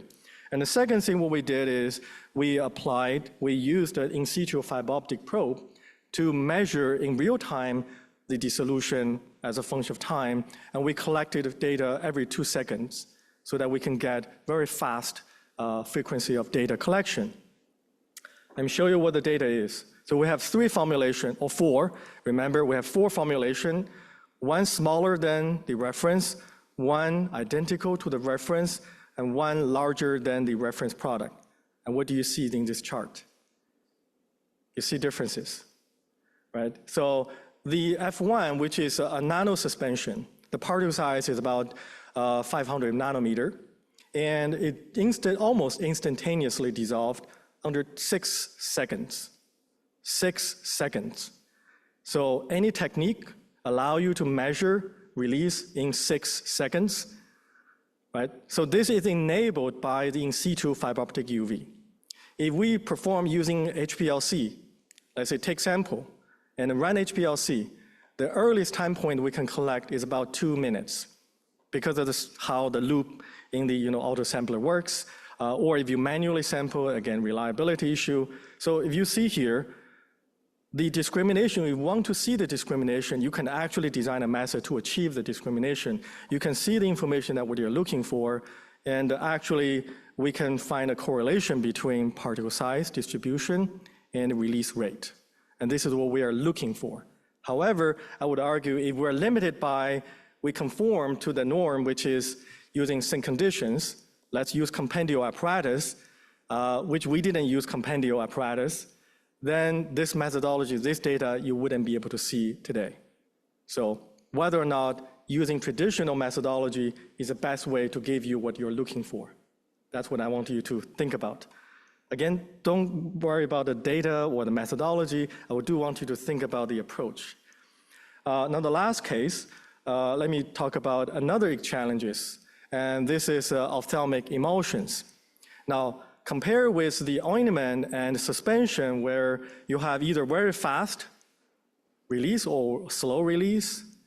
In the emulsions, the complexity comes from the component complexity. So in the emulsions, it's assumed there are multiple subcomponents, globules, micelles, drug that are dissolved in the solution, which 3 of them may have different release kinetics, follow different route of or mechanism, right? So the question is, which one release faster? How do we measure? If we have some formulation differences, how we can see the differences? So we've done a lot of work on ophthalmic emulsions. In case you don't know, there are 4 publications that I put in the below, and this is again supported approval of cyclosporine, ophthalmic emulsions, as well as difluprednate ophthalmic emulsions. So the understandings we acquired directly support those decision making. But today I want to highlight on the release, how do we tackle the development of release testing method? So based on our study, which I don't have time to explain, that we estimated the transfer between oil and water species, so the drug migrating from oil globule to the aqueous phase, half-life is about 12 minutes. How do we get there is in the publication. So with a 12 minutes half-life, that means we need to have a technique that is able to tell you the differences in the release in under an hour. How I get that number is 5 times the half-life, which gives you a relatively complete release curve. So we need a technique that can give us complete release profile in under 1 hour. But the challenge we're facing is when you're looking at the nanoparticles, when you have a dispersions, the traditional wisdom of measurement is using dialysis. And the problem with the dialysis is it doesn't matter how fast or slow you want to achieve, there's a diffusion limitation that the species need to diffuse across the membrane in order to be detected. And typically, the diffusion will take, even you putting everything in the time zero, all pure solutions, it takes 1 to 2 hours for pure solution with no particles to diffuse across the membrane. Sometimes take longer. In our case, we saw this more than 4 hours for the drug to diffuse across membrane. The fastest, in my own experience, is about 2 hours for 90% of drug to diffuse across. So we did this study. What we found is, one, we had formulation differences. In this case, we have one small globule, one large globule. We expect them to show differences, but you look at the curve, there's actually 2 blue and yellow, about blue and red. You might not see them because they're overlapping on top of each other. Again, tell the story that there's no discrimination when we expect the formulation. One is about 80 nanometer, and the other is about 200 nanometer. So we have introduced more than 2-fold differences in the formulation characteristics, but we still do not see any differences in the release profile. And the second problem is you look at the x-axis, the scale, maybe you cannot see it, but it's measured in hours. So reaching plateau around 48 hours, so 2 days. So remember when I mentioned about under 1 hour, that's our goal. Under 1 hour, we need to develop method. And the third problem is we start to see the drug degrading, and the reason it's taking too long, the drug actually degraded in the release medium. And I will not touch upon the other 4. But the challenge is that if we're using dialysis, we couldn't see the differences that we're expecting to see. So what we did is we looked at completely different angle. Instead of using what everyone is using, dialysis, let's look at, people are not looking at it, let's look at filtration. Or people have tried, but not successfully. So we looked at, instead of using a membrane to diffuse, allow particle or drug species to diffuse across, we look at filtration, but instead of using normal filtration, which will create a problem of forming a cake on the membrane, fouling the membrane, doesn't allow drug to continue to be filtered, we used the tangential flow filtration or cross-flow filtration. And in this mode, the flow is parallel to the membrane, which will swipe away any species that are stuck on the membrane. So this is a simplified diagram of a method that we developed. We call it adaptive perfusion. In a snapshot, in the middle, you see the pinkish fiber cassette. This is a TFF filter. And we flow in a closed loop of this formulation, and we also release media in a closed loop through this fiber. And then because we apply some pressure to this membrane, which effectively will filter some of the species that are smaller than the molecular weight cutoff of the membrane, allow us to collect the drug that are smaller than the molecular weight cutoff in the permeate side, which is a green vessel you see on this figure. So anything smaller than the membrane, we filter them into this permeate vessel. And anything larger than the membrane cutoff, going back to this blue vessel. And then because the volume are changing, so we adding another fresh media back into this retented reservoir so that we maintain the constant volume. Let me show you that, this is the chart I showed you earlier looks fancy, right? But in reality, this is what the experiment setup looks like. So I want to tell you that it's common for people come to the podium and say, we succeeded in develop a method. But actually, I'm very proud to say we failed for about 2 years developing this method. For about 2 years, we couldn't achieve what we wanted to do, and using the setup that you see on this picture, 2 years. So until finally we address the problem of reproducibility, that we're able to confirm this method actually works. It's really difficult. So the data, let me show you quickly the data.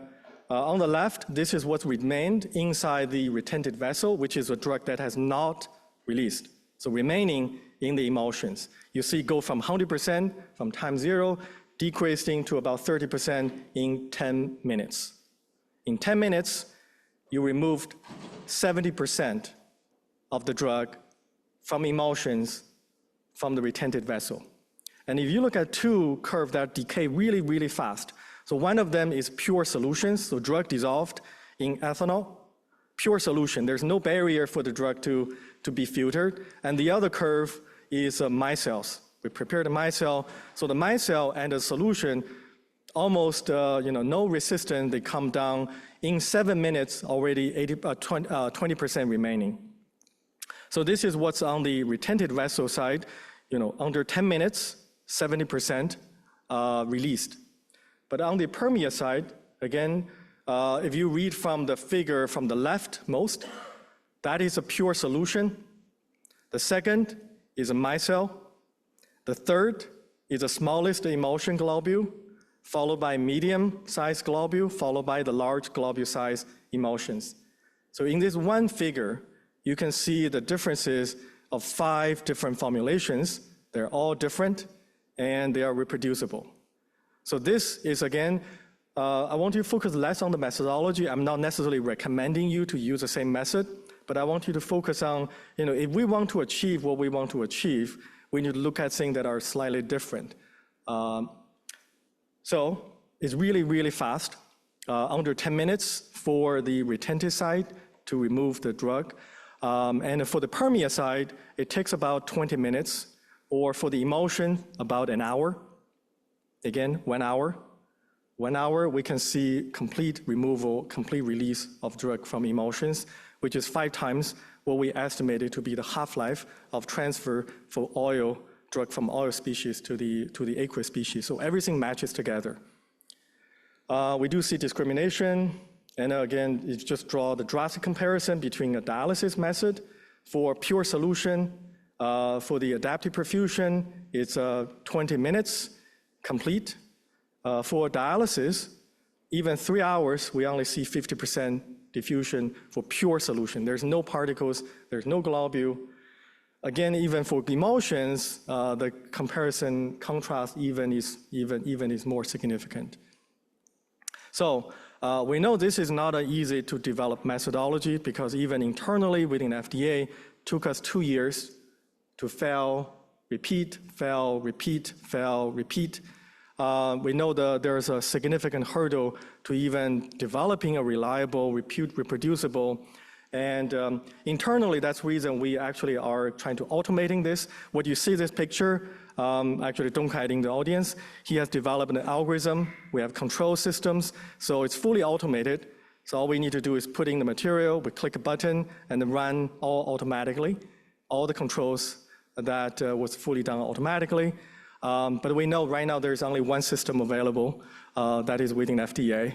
So what we are working on right now is hopefully working with some instrument manufacturers to bring this option to you, to the developers. And in this way, you can also try this on your own. But luckily, we have only one system right now that we can use in the FDA. We've been trying some other formulations, not just ophthalmic, because we have a tool that is very powerful, gave us a great separation, very fast release, and this discrimination ability. So with that, I want to thank all the people who made possible what I'm showing you today. A lot of postdoc fellows over the years, and all the collaborators within FDA. And GDUFA Research, supported a lot of this work.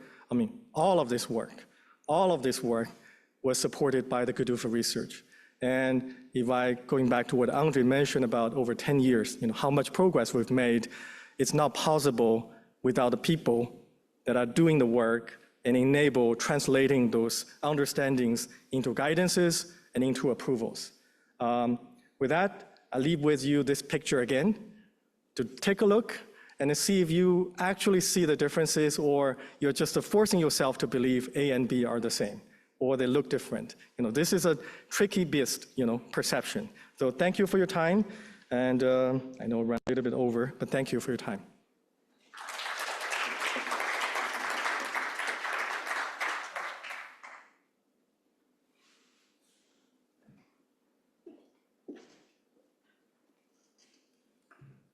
Thank you for the great presentation. Now, I would like to invite all our speakers to the stage. We will start with the Q&A session.